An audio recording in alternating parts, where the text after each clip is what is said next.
नमस्कार साथियों, स्वागत है आप सभी का दा विद्यांजलि पर। मैं हूं जगदीश यादव। आप हैं हमारे साथ केमिकल बॉन्डिंग और मॉलिक्यूलर स्ट्रक्चर के एमसीक्यू का जो ऑब्जेक्टिव लेवल 1 था, इसके सेकंड पार्ट में, जिसमें हम लोग डिस्कस करेंगे क्वेश्चन नंबर 113 और उससे आगे के क्वेश्चंस को, क्योंकि इससे पहला जो पार्ट था 1 से लेकर के हमने 112 क्वेश्चन को सॉल्व कर लिया था।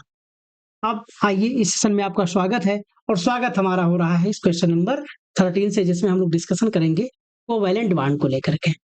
इसमें से अगर हम बात कर रहे हैं कि इसमें कौन सा ऑक्टेट रूल को फॉलो नहीं करता है। ऑक्टेट रूल का मतलब आउटर मोस्ट सेल में 8 इलेक्ट्रॉन हो, 8 electron in outermost shell. अब अगर ऐसा हम देखें तो दो स्थिति, या तो 8 से कम हो या तो 8 से ज्यादा हो। अगर सेंट्रल एटम के पास 4 इलेक्ट्रॉन से अगर कम है, तो वो अगर वो अपनी कोवैलेंट बॉन्डिंग करे भी, तो कोवैलेंट बॉन्डिंग के थ्रू उसके जो इलेक्ट्रॉन होंगे वो ऑक्टेट की तरफ नहीं बढ़ेंगे। जैसे बोरान के आउटर मोस्ट सेल में 3 इलेक्ट्रॉन, अगर ये तीनों फ्लोरीन के साथ अगर बॉन्ड भी बना ले, ऐसे में इसके पास केवल 6 इलेक्ट्रॉन ही कंप्लीट होता है।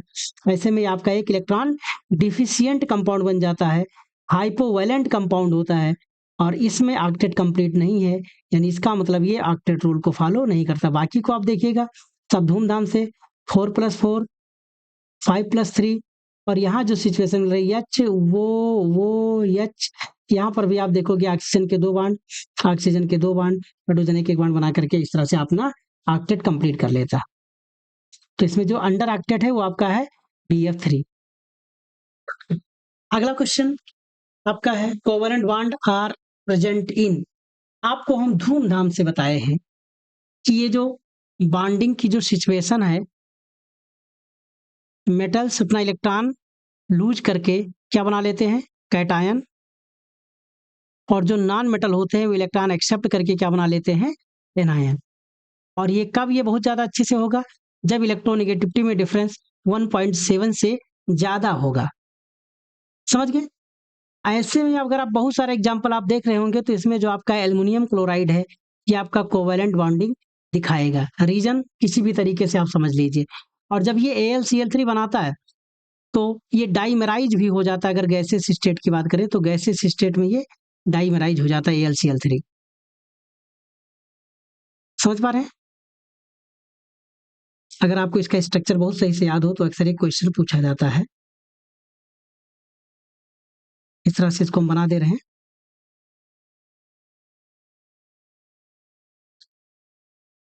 ये तीनों सेल क्या है, सिंपल कोवैलेंट बॉन्डिंग से बंधे हुए हैं। और इस क्लोरीन का एक लोन पेयर इलेक्ट्रॉन इस एल्युमिनियम के साथ में डेटिव बॉन्ड बना रहा है। इस क्लोरीन का एक लोन पेयर इलेक्ट्रॉन इसके साथ एक डेटिव बॉन्ड बना रहा है। इस तरह से ये आपका Al2Cl6 भी बनाता है। समझ गए हमारी बात?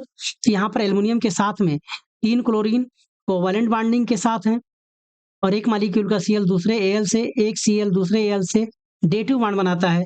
डेटिव बॉन्ड कहते हैं आप इसे, या आप इसे कोऑर्डिनेट बॉन्ड भी कहते हैं। यहाँ तक आप बात समझ गए? इसमें जो आपका एल्युमिनियम क्लोराइड है, ये आपका क्या है, कोवैलेंट। क्योंकि इसमें भी आप देख लीजिएगा भैया कि +1 Br पर -1, यहाँ पर +2 -1 +3 -1। आप अपने हिसाब से इसको अच्छे से समझ सकते हैं। अगला क्वेश्चन यहाँ पर आया है भैया कि N2H4 में नाइट्रोजन की कोवैलेंसी स्ट्रक्चर इसका समझ लीजिए भैया। नाइट्रोजन अपना टेट्रावैलेंट, वो सॉरी ट्राईवैलेंट कंपाउंड है, क्योंकि नाइट्रोजन का atomic number 7, electronic configuration 2 and 5। अगर ये अपना ऑक्टेट कंप्लीट करना चाहे, इसको 3 इलेक्ट्रॉन की जरूरत है, तो ये 3 इलेक्ट्रॉन की शेयरिंग भी कर सकता है और 3 इलेक्ट्रॉन एक्सेप्ट भी कर सकता है। तो ऐसी सिचुएशन में जो यहाँ पर है, वो 3 इलेक्ट्रॉन की शेयरिंग कर रहा है। स्ट्रक्चर इसका बनता है N2H4 N, इस तरह का सिचुएशन है। और ऐसे में नाइट्रोजन 3 कोवैलेंट बॉन्ड बना रहा है, और ये आपका बना N2H4। इसका नाम भी आपको मालूम होना चाहिए, क्या नाम है इसका, हाइड्राजीन। हाइड्राजीन है। कोई दिक्कत आपको? कोवैलेंसी 4। आगे बढ़े। अगला क्वेश्चन हमारा है covalency of sulphur in acid code. ये क्वेश्चन बहुत अच्छा है। अगर हम सल्फर 8 की बात करें, तो सल्फर आपस में जुड़ करके क्राउन शेप में स्ट्रक्चर बनाता है।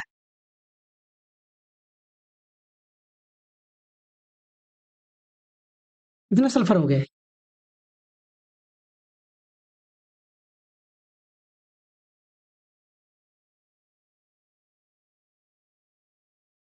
ये शेप बनाता है। अगर इसमें आप देखिए तो यानी सारे सल्फर एक दूसरे के साथ 2 कोवैलेंट बॉन्ड बना रहे हैं, 2 बॉन्ड बना रहे हैं। हर सारे सल्फर को आप देखिए भैया, इसकी कोवैलेंसी कितनी है? 2। क्या आप हमारी बात समझ गए?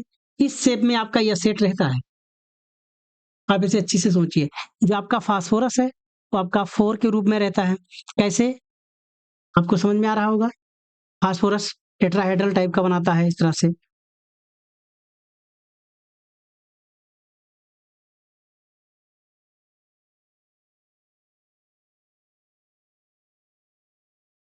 तो दिक्कत समझ पा रहे हैं किस तरह से है? सारा अपना पिरामिड पिरामिड पिरामिड पिरामिड इस तरह से स्ट्रक्चर इसका बनता है। ये आपका P4 होता है। इसकी वैलेंसी यहाँ फास्फोरस में कितनी है? 3 को वैलेंसी है। इस कंपाउंड में किसका कोवैलेंट नेचर बहुत अधिक है? इस क्वेश्चन को हम अपने प्रीवियस लेक्चर में भी एक बार सॉल्व कर चुके हैं। जब भी मुझे कोवैलेंट कैरेक्टर की बात हो, क्योंकि हम सीधे क्वेश्चन का आंसर नहीं बताना पसंद करते हैं, हम आपको वो आइडिया देना चाहते हैं कि आप उस आइडिया को लेकर के आप उसे अप्लाई करिए और अप्लाई करने के बाद में आप उसका करेक्ट आंसर अपने आप फाइंड करें। अगर हम कोवैलेंट कैरेक्टर की बात करें तो कोवैलेंट कैरेक्टर 2 बात पर डिपेंड करता है। कैटायन के लिए इसकी साइज होनी चाहिए छोटी और पॉजिटिव चार्ज होना चाहिए ज़्यादा। अगर ये 2 सिचुएशन मिलती है तो ये इसके अंदर कोवैलेंट कैरेक्टर ज़्यादा होगा। एक केस आपका होगा कैटायन के केस में। दूसरा अगर आप बात करते हैं एनायन के केस में, तो एनायन के लिए भैया एनायन की साइज होनी चाहिए बड़ी और इसके पास नेगेटिव चार्ज होना चाहिए ज़्यादा। तो 2 सिचुएशन है। अगर एनायन की साइज बड़ी और नेगेटिव चार्ज ज़्यादा, कैटायन की साइज छोटी, पॉजिटिव चार्ज ज़्यादा, ये जो सिचुएशन है उस मॉलिक्यूल में कोवैलेंट कैरेक्टर को बढ़ाती है। अब आप सोच लीजिए भैया, सबके पास Cl है तो Cl की वजह से तो कुछ आपको मिलेगा नहीं। बाकी आपके बचे के, अगर उसमें भी अगर आप देखिए तो जो आपका Ag है, Ag प्लस इसकी साइज भी बड़ी मिलेगी और साथ ही साथ ये स्यूडो इनर्ट टाइप का इलेक्ट्रॉनिक कॉन्फ़िगरेशन बनाता है। इसलिए सबसे ज़्यादा कोवैलेंट कैरेक्टर अगर किसी के पास है तो आपका क्या है? Ag। समझ पा रहे हैं हमारी बात? आगे बढ़ते हैं।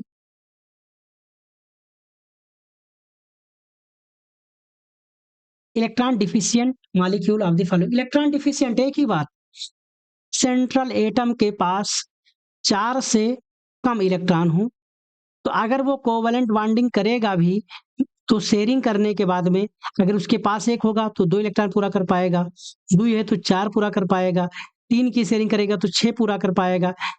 तो ये तीनों केसेस में ऑक्टेट कंप्लीट होगा ही नहीं, तो इलेक्ट्रॉन डिफिशिएंट ही बने रहेंगे, इलेक्ट्रॉन न्यून ही बने रहेंगे, इलेक्ट्रॉन पुअर ही बने रहेंगे। 4 या 4 से अधिक है तो आपको मालूम है अगर 4 है तो 4 इलेक्ट्रॉन की शेयरिंग कर लेंगे, ऑक्टेट कंप्लीट हो जाएगा। 5 अगर है तो 3 की शेयरिंग करके ऑक्टेट कंप्लीट कर लेंगे। 6 है तो 2 इलेक्ट्रॉन की शेयरिंग करके, 7 है तो 1 इलेक्ट्रॉन की शेयरिंग करके। तो इस तरह से जो अगर सेंट्रल एटम के पास 1, 2 या 3 इलेक्ट्रॉन है, ऐसी सिचुएशन में अगर ये कोवैलेंट बॉन्डिंग करता भी है तो भी इनका ऑक्टेट कंप्लीट नहीं होता है। इस सिचुएशन में हम जानते हैं कि ये क्या करेंगे, ये इलेक्ट्रॉन डिफिशिएंट कंपाउंड बनाते हैं। ये आपका BCl3 है। ये अपनी इलेक्ट्रॉन डिफिशियंसी को पूरा करने के लिए मेरे दोस्तों एक फिनोमेना यहाँ और होती है जिसको हम लोग कहते हैं बैक बॉन्डिंग। अगर आपकी डिमांड हुई तो ऑन डिमांड इस टॉपिक पर हम लोग डिटेल में बात करेंगे बैक बॉन्डिंग क्या है। जो आपका BF3 है, क्वेश्चन इस तरह से नहीं पूछा जाता है। जो आपका BH3 यहाँ भी इलेक्ट्रॉन की डिफिशियंसी है, लेकिन BH3 अपनी डिफिशियंसी को कंप्लीट करने के लिए ये डाइमेराइज हो जाता है, B2S6 बना लेता है। जबकि आपका जो बोरान के जो हैलोजेंस हैं, यानी बोरान के जो हैलाइड है, वो चाहे आपका BF3 हो, चाहे वो आपका BCl3 हो, चाहे वो आपका BI3 हो, इस सिचुएशन में अगर बात करें तो ये आपस में डाइमेराइज नहीं होकर होते हैं। B2F6 बनाया, ऐसा कुछ बनाया, ऐसे क्यों? क्या रीजन है? बोरान का जो हाइड्राइड है वो डाइमेराइज होकर के B2S6 बनाता है, जबकि इनके जो हाइलाइड हैं वो B2F6 या ऐसा कोई डाइमेराइजेशन वाला कॉन्सेप्ट ये नहीं शो करते हैं। रीजन उसका एक ही है कि इन बोरान हाइलाइड आपको मिलता है बैक बॉन्डिंग। वो क्या है, कैसे है, इसके पर हम डिटेल लेक्चर बनाएंगे आपकी डिमांड पर। अगर आपने कमेंट करके बताया तो इस पर हम जरूर डिटेल में और बढ़िया से समझाएंगे बैक बॉन्डिंग का concept. Covalency of sulphur in sulphuric acid, good. अगर हम सल्फ्यूरिक एसिड का स्ट्रक्चर देखें तो भैया ये रहा सल्फ्यूरिक एसिड का स्ट्रक्चर और अगर ऐसी सिचुएशन में आप देख रहे हो तो भैया सल्फर कितने कोवलेंट बॉन्ड बना रहा है, आपको बताने की जरूरत है नहीं, आपको दिख गया है। अगला क्वेश्चन पूछ लेते हैं। अगले क्वेश्चन की अगर हम बात करें तो अगले क्वेश्चन को आप बहुत अच्छे से पढ़ रहे होंगे। Not true about sigma bond, भैया सिग्मा बॉन्ड आप बना रहे हो भैया, सिग्मा बॉन्ड के लिए जरूरी है क्या होना चाहिए भैया, हेड ऑन, या जिसे आप एक्सियल ओवरलैपिंग की बात करते हो, और साथ ही साथ जितने भी हाइब्रिड ऑर्बिटल होते हैं वो सिग्मा बॉन्ड ही बनाते हैं। दो तीन चीजें हैं। और जब इनके हाइब्रिड ऑर्बिटल या ऑर्बिटल की ओवरलैपिंग तो इसमें डायरेक्शनल प्रॉपर्टी भी होती है। तो आप समझ गए, इट इन्वॉल्व एक्सियल ओवरलैप, बिल्कुल सही है। नॉन डायरेक्शनल, यही तो आपने गलत बोल दिया गुरु जी, क्योंकि ये डायरेक्शन में होते हैं, पार्टिकुलर डायरेक्शन में, और इसी डायरेक्शनल प्रॉपर्टी की वजह से कोवैलेंट बॉन्डिंग में आपने शेप और ज्योमेट्री का कॉन्सेप्ट भी सीखा होगा। तो आप हमारी बात से सहमत हो गए होंगे। गलत स्टेटमेंट आपका सेकंड है। बाकी तो इलेक्ट्रॉन क्लाउड फलाना डिम का ये सब आप समझ रहे हो, क्योंकि भैया एक्सियल ओवरलैप हो रही है तो इलेक्ट्रॉन डेंसिटी तो एक्सियल डायरेक्शन में होगा ही होगा। हाइब्रिड ऑर्बिटल और प्योर ऑर्बिटल दोनों सिग्मा बॉन्ड बनाते हैं, इसमें तो कोई दिक्कत ही नहीं है। अगला को टॉपिक हम बात करते हैं, कौन सा कट, लेटरल ओवरलैप नहीं भैया, लेटरल ओवरलैप अगर करेगा भैया तो ये बना लेगा भैया pi bond. It has two electron in bond, अरे भैया चाहे वो सिग्मा बनाए चाहे वो पाई बनाए, दोनों में 2 इलेक्ट्रॉन ही होता है। भाई इलेक्ट्रॉन की शेयरिंग तो होगी, ऑर्बिटल की जब ओवरलैपिंग होगी तो ओवरलैपिंग में आपको हम बताए हैं भैया, सिंगली फील्ड ऑर्बिटल ओवरलैप करेगा सिंगली फील्ड ऑर्बिटल से, तो आफ्टर बॉन्डिंग इनके पास भी तो जो इलेक्ट्रॉन होगा वो पेयर्ड ही होगा, चाहे वो सिग्मा बॉन्ड बना रहा हो चाहे वो पाई बॉन्ड बना, पाई में भी आपका सिंगली फील्ड ऑर्बिटल, पाई में भी, फिर यहाँ से जब बनाएगा तो जो पाई ऑर्बिटल बनेंगे उनके पास भी 2 इलेक्ट्रॉन ही होंगे। इट हैज इलेक्ट्रॉन ट्रांसफर, भैया शेयरिंग की बात हो रही है। It has head to head overlap, ये भी सही, ये कथन भी सही है। टू इलेक्ट्रॉन इन बॉन्ड, ये भी सही है।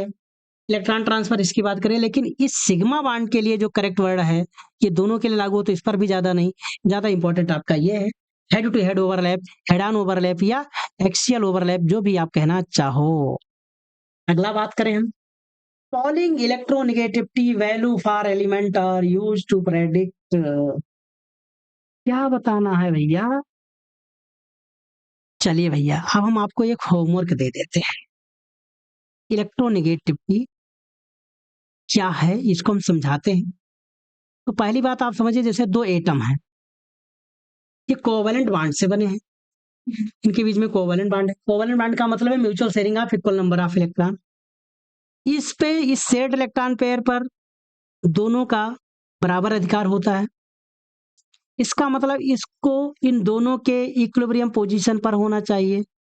बट इसमें एक एटम की टेंडेंसी होती है कि जो इस शेयर्ड इलेक्ट्रॉन पेयर को अपनी ओर खींच ले। ये जो टेंडेंसी है ये कोई एब्सोल्यूट टेंडेंसी नहीं है कि बी अगर इलेक्ट्रॉन अपनी ओर खींचता है तो हमेशा खींचेगा, इसका मतलब एक रिलेटिव टेंडेंसी है।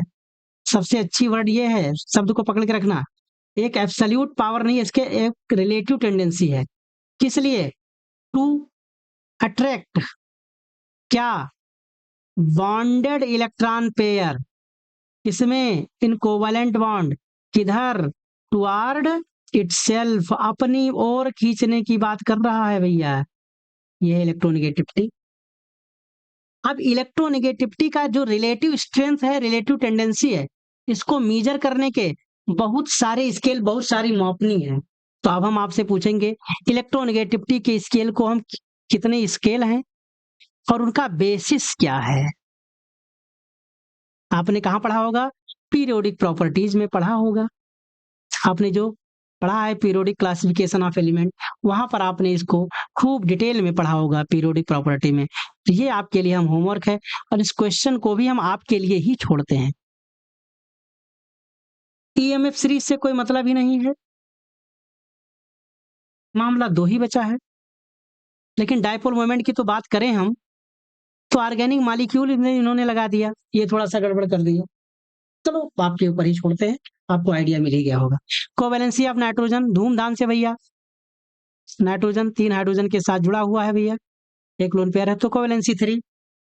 अगले क्वेश्चन की बात करें, कौन सा इनकरेक्ट स्टेटमेंट है, sigma bond is weaker than, sigma bond head to head overlap है। इस मैक्सिमम ओवरलैपिंग, अगर मैक्सिमम ओवरलैपिंग है तो इस समय जो बॉन्ड बनेगा वो बॉन्ड आपका स्ट्रांग होगा। तो कहने का मतलब sigma bond is stronger than pi bond, this statement correct. Double bond stronger then single bond, ये भी गलत। Double bond is shorter than single bond, ये भी गलत। आगे बढ़े।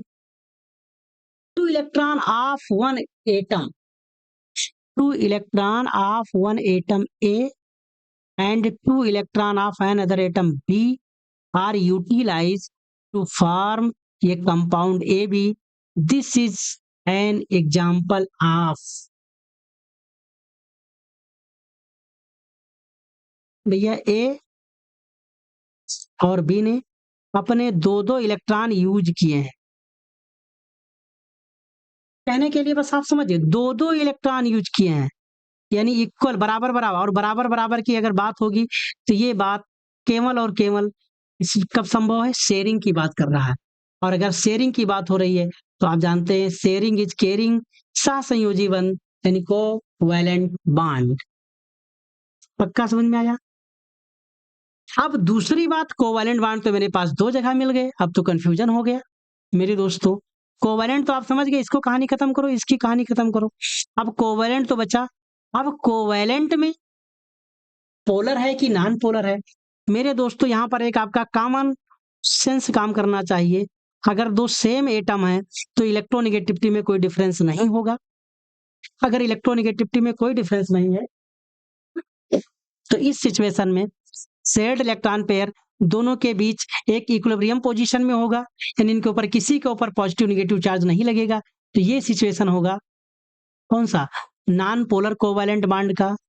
बट जब एटम डिफरेंट है तो इनकी इलेक्ट्रोनेगेटिविटी डिफरेंट होगी। शेयर्ड इलेक्ट्रॉन पेयर का जो पोजीशन है वो इक्विलिब्रियम पोजीशन में ना होकर के वो मोर इलेक्ट्रोनेगेटिव एटम की तरफ ज्यादा खिंच जाएगा, इसलिए मोर इलेक्ट्रोनेगेटिव एटम पर लग जाएगा हल्का सा माइनस चार्ज, लेस वाले पर हल्का सा लग जाएगा पॉजिटिव चार्ज, और हम बोल देंगे कि जो हमारा कोवैलेंट बॉन्ड था उसमें पोलराइजेशन आ गया। तो चूंकि यहाँ एटम डिफरेंट हैं तो आप ये भी समझ चुके होंगे कि पोलर बनेगा कि नॉन पोलर। तो आपको हम बताएं कि आप समझ गए कि इसका ऑप्शन नंबर 1 करेक्ट है। CCl4 is insoluble in water, B का जवाब समझ लीजिए भैया, ये आपका नॉन पोलर मॉलिक्यूल है। हमने पोलैरिटी को खूब अच्छे से समझाया था। जो भी आपका मॉलिक्यूल है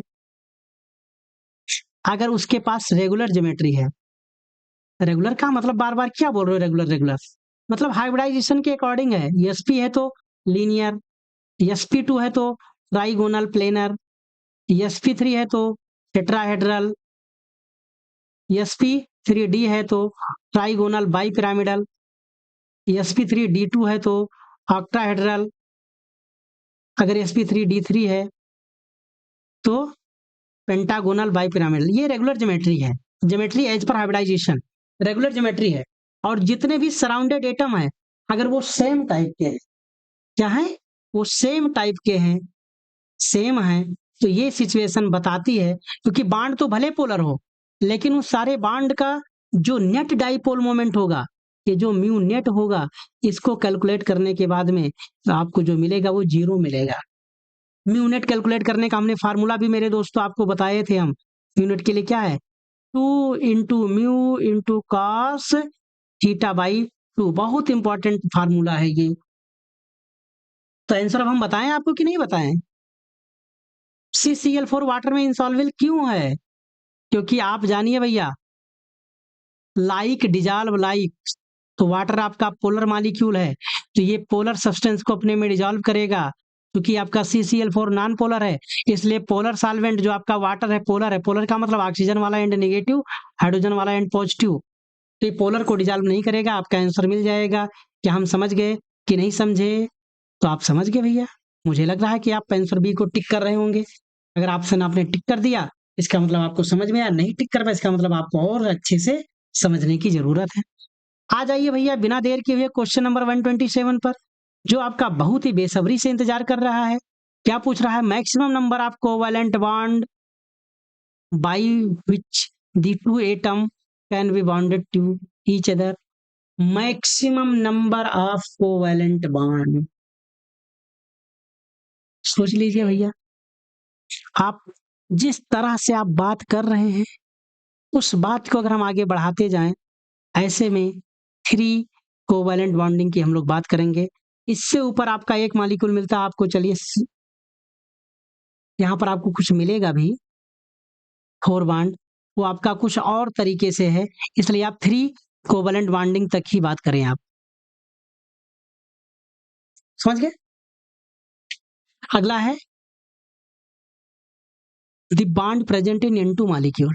मेरे दोस्तों, N2 नाइट्रोजन के बीच में ट्रिपल बॉन्ड, और ये कैसे बना है? p ऑर्बिटल की ओवरलैपिंग से। p में कितने ऑर्बिटल? 3, px, py, pz, ऐसे एक ऊपर आपका परपेंडिकुलर, दूसरा वाला इसे आपको खूब अच्छे से पढ़ाए होंगे। तो एक तो आपका कर लेगा sigma bond head on overlapping, बाकी दोनों लेटरल ओवरलैपिंग। तो 2 करेंगे लेटरल ओवरलैपिंग, बनेगा पाई बॉन्ड 2, एक करेगा हेड ऑन ओवरलैपिंग, बनेगा सिग्मा। सिचुएशन आप समझ जाइए भैया, 2 pi 1 sigma, this one is correct और correct answer. Bonding orbital it's electron cloud around the internuclear axis. Sigma bond की बात कर रहा भैया। भाई सिग्मा बॉन्ड बनता है तो इलेक्ट्रॉन क्लाउड इसी पर रहता है ना। अगर पाई बॉन्ड बनाता तो इलेक्ट्रॉन क्लाउड ऊपर और नीचे होता। आप समझ गए होंगे, हमने खूब अच्छे से आपको सिग्मा और वीवीटी के अकॉर्डिंग जब हम आपको सिखा रहे थे तो सिग्मा और पाई बॉन्डिंग समझाए थे। अगला चलिए, पी ऑर्बिटल कैन फॉर्म, बिल्कुल सही। पी में 3 ऑर्बिटल हैं, 3 में से एक आपका सिग्मा बॉन्ड बनाएगा, उसके बाद अगर जरूरत पड़ेगी तो पाई बॉन्ड भी बनाएगा। तो पी आपका सिग्मा एंड पाई दोनों बनाता है। बहुत। अगला क्वेश्चन का number of bond in C2H4। अभी तो आपको यहाँ केवल स्ट्रक्चर बताते, बाकी आपको ट्रिक बताएंगे कि कैसे आप ये पता कर लेंगे किसमें कितने बॉन्ड हैं। कार्बन कार्बन डबल बॉन्ड, यहाँ जाइए, यहाँ जाइए, hydrogen hydrogen hydrogen hydrogen, sigma sigma sigma sigma sigma pi. क्योंकि अगर सिग्मा बॉन्ड सिंगल बॉन्ड है तो आप जनरली मानिए सिग्मा, डबल बॉन्ड है तो एक सिग्मा एक पाई, अगर ट्रिपल बॉन्ड है तो एक सिग्मा 2 पाई। तो आप समझ जाइए भैया, एक सिग्मा एक पाई, तो पाई तो भैया एक ऑप्शन अपना ले लो भैया, एक पाई वाला, बाकी तो ये गलत। अब आप कुछ कहने की जरूरत नहीं है, एक सिग्मा तो 5, एक पाई 5 सिग्मा, 1 2 3 4 5 हो ही जाएंगे। समझ गए ना? काउंट कर लीजिए। Stronger bond among the following, good, ये भैया बहुत इंपॉर्टेंट है दादा।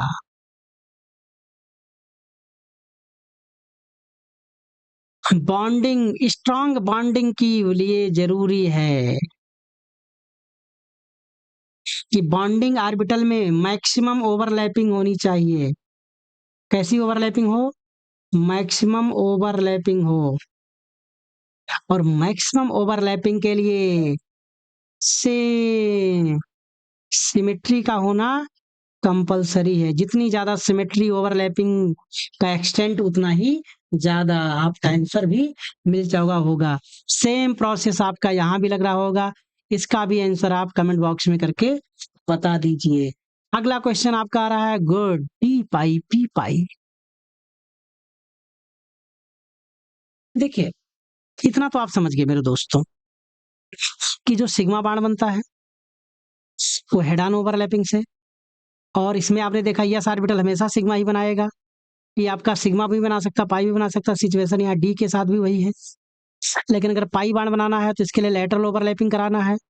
लेटरल ओवरलैपिंग के लिए पी और डी, क्योंकि यस ऑलवेज सिग्मा बाण बनाता, ऑलवेज सिग्मा बाण बनाएगा। अब इसमें देखना है कि किसके पास डी ऑर्बिटल है। नाइट्रोजन का एटॉमिक नंबर 7, 2s2 2p3। भाई सेकंड ऑर्बिट की बात हो रही, यहाँ डी है ही नहीं। Boron 2s2 2p1, second orbit की बात हो रही, सेकंड सेल में है, डी ऑर्बिटल है ही नहीं क्योंकि 2d होता ही नहीं है। सिमिलरली यहाँ भी 2d नहीं है। बाकी बचा आपका सल्फर। सल्फर का इलेक्ट्रॉनिक कॉन्फ़िगरेशन अगर आप देखोगे, सल्फर 16 3s2 3p4, और थर्ड सेल की अगर शुरुआत हो गई तो 3d में 0। आप जानते हैं कि जब सल्फर अपने इलेक्ट्रॉनिक कॉन्फ़िगरेशन का एक्सटेंशन करता है, यानी इसका एक्साइटेड स्टेट जब बनाते हैं तो इसका इलेक्ट्रॉन प्रमोट करके डी में चला जाता है। तो अब आप समझ ही गए होंगे, अगर डी ऑर्बिटल इन्वॉल्व हो गया तो डी ऑर्बिटल आपका आगे चल करके पाई बॉन्डिंग में इन्वॉल्व होता है। तो ऑक्सीजन के पास भी केवल पी ऑर्बिटल ही है, एटॉमिक नंबर 8 2p4, तो इसके पास तो केवल पी ऑर्बिटल ही है, वो पी बनाएगा पाई। और सल्फर के पास डी वाला बनाएगा पाई, तीसरा डी पाई और पी पाई का कॉन्सेप्ट इसमें है। कोई दिक्कत नहीं, हम लोग आगे बढ़ते हैं। क्वेश्चन नंबर 135 में पूछा जा रहा भैया sp3 डिहाइब्रिडाइजेशन। Good, sp3 hybridisation, sp3 hybridisation हमने आपसे बताया था वैलेंस फैक्टर निकालने के लिए। सेंट्रल एटम का valence electron plus surrounded atom minus charge upon 2, अगर ये वैल्यू मिल जाए 2 तो sp, 3 तो sp3, याद आ रहा है आपको? 4 मिल जाए और सॉरी 3 है तो sp2, 4 है तो sp3, 5 है तो sp3d, 6 है तो sp3d2।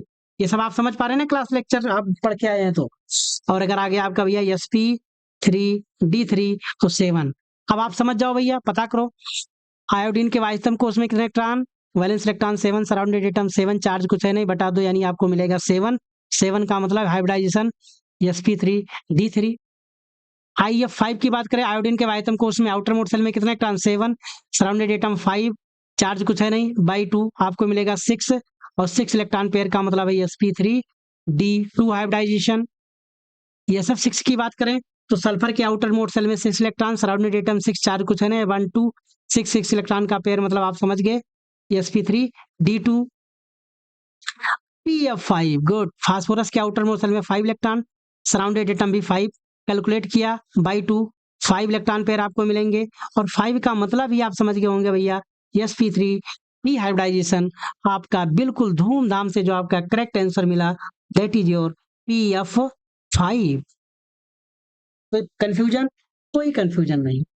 अब आप यहां समझ लीजिए भैया, एक आपका कंपाउंड है जो यक्ष है, इसके सारे जो बॉन्ड एंगल हैं यक्ष के अराउंड वो 10928, इट मीन्स ये क्या कह रहा है, sp3 हाइब्रिडाइजेशन और टेट्राहेड्रल ज्योमेट्री बता रहा है।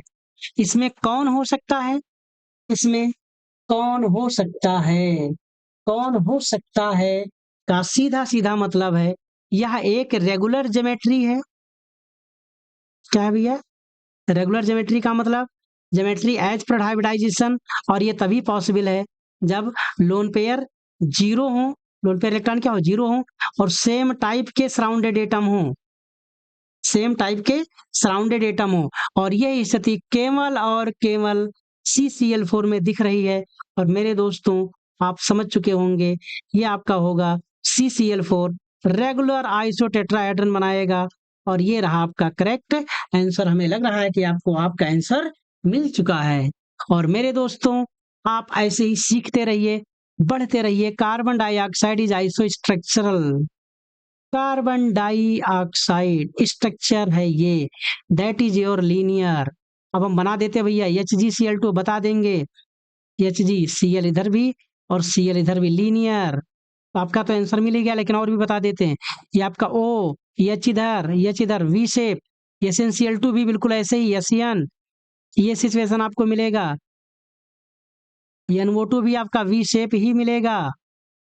तो इस समय iso structural linear compound is your HgCl2 linear. आगे बढ़ जाएं। आगे अगर हम बढ़े मेरे दोस्तों, तो ये हमारा जो क्वेश्चन है, geometry and the type of hybrid are present about the central atom BF3। वही फार्मूला लगाएं, बोरान के आउटर मोड सेल में 3 इलेक्ट्रॉन, सराउंडेड एटम 3, कोई चार्ज है नहीं, आपको मिला 3 इलेक्ट्रॉन पेयर। और अगर 3 इलेक्ट्रॉन पेयर है तो 3 इलेक्ट्रॉन पेयर और 3 सराउंडेड एटम मीन्स ये सारे के सारे इलेक्ट्रॉन क्या है, बॉन्ड पेयर इलेक्ट्रॉन है। इसका मतलब लोन पेयर इलेक्ट्रॉन है ही नहीं, लोन पेयर इलेक्ट्रॉन है नहीं, इसका मतलब रेगुलर ज्योमेट्री। 3 इलेक्ट्रॉन पेयर का मतलब sp2 हाइब्रिडाइजेशन, और sp2 हाइब्रिडाइजेशन की जो ज्योमेट्री है वो है trigonal planar, trigonal planar and sp2 hybridization. This one is your correct answer. आ जाइए भैया, सेंट्रल एटम sp2 हाइब्रिडाइज्ड है,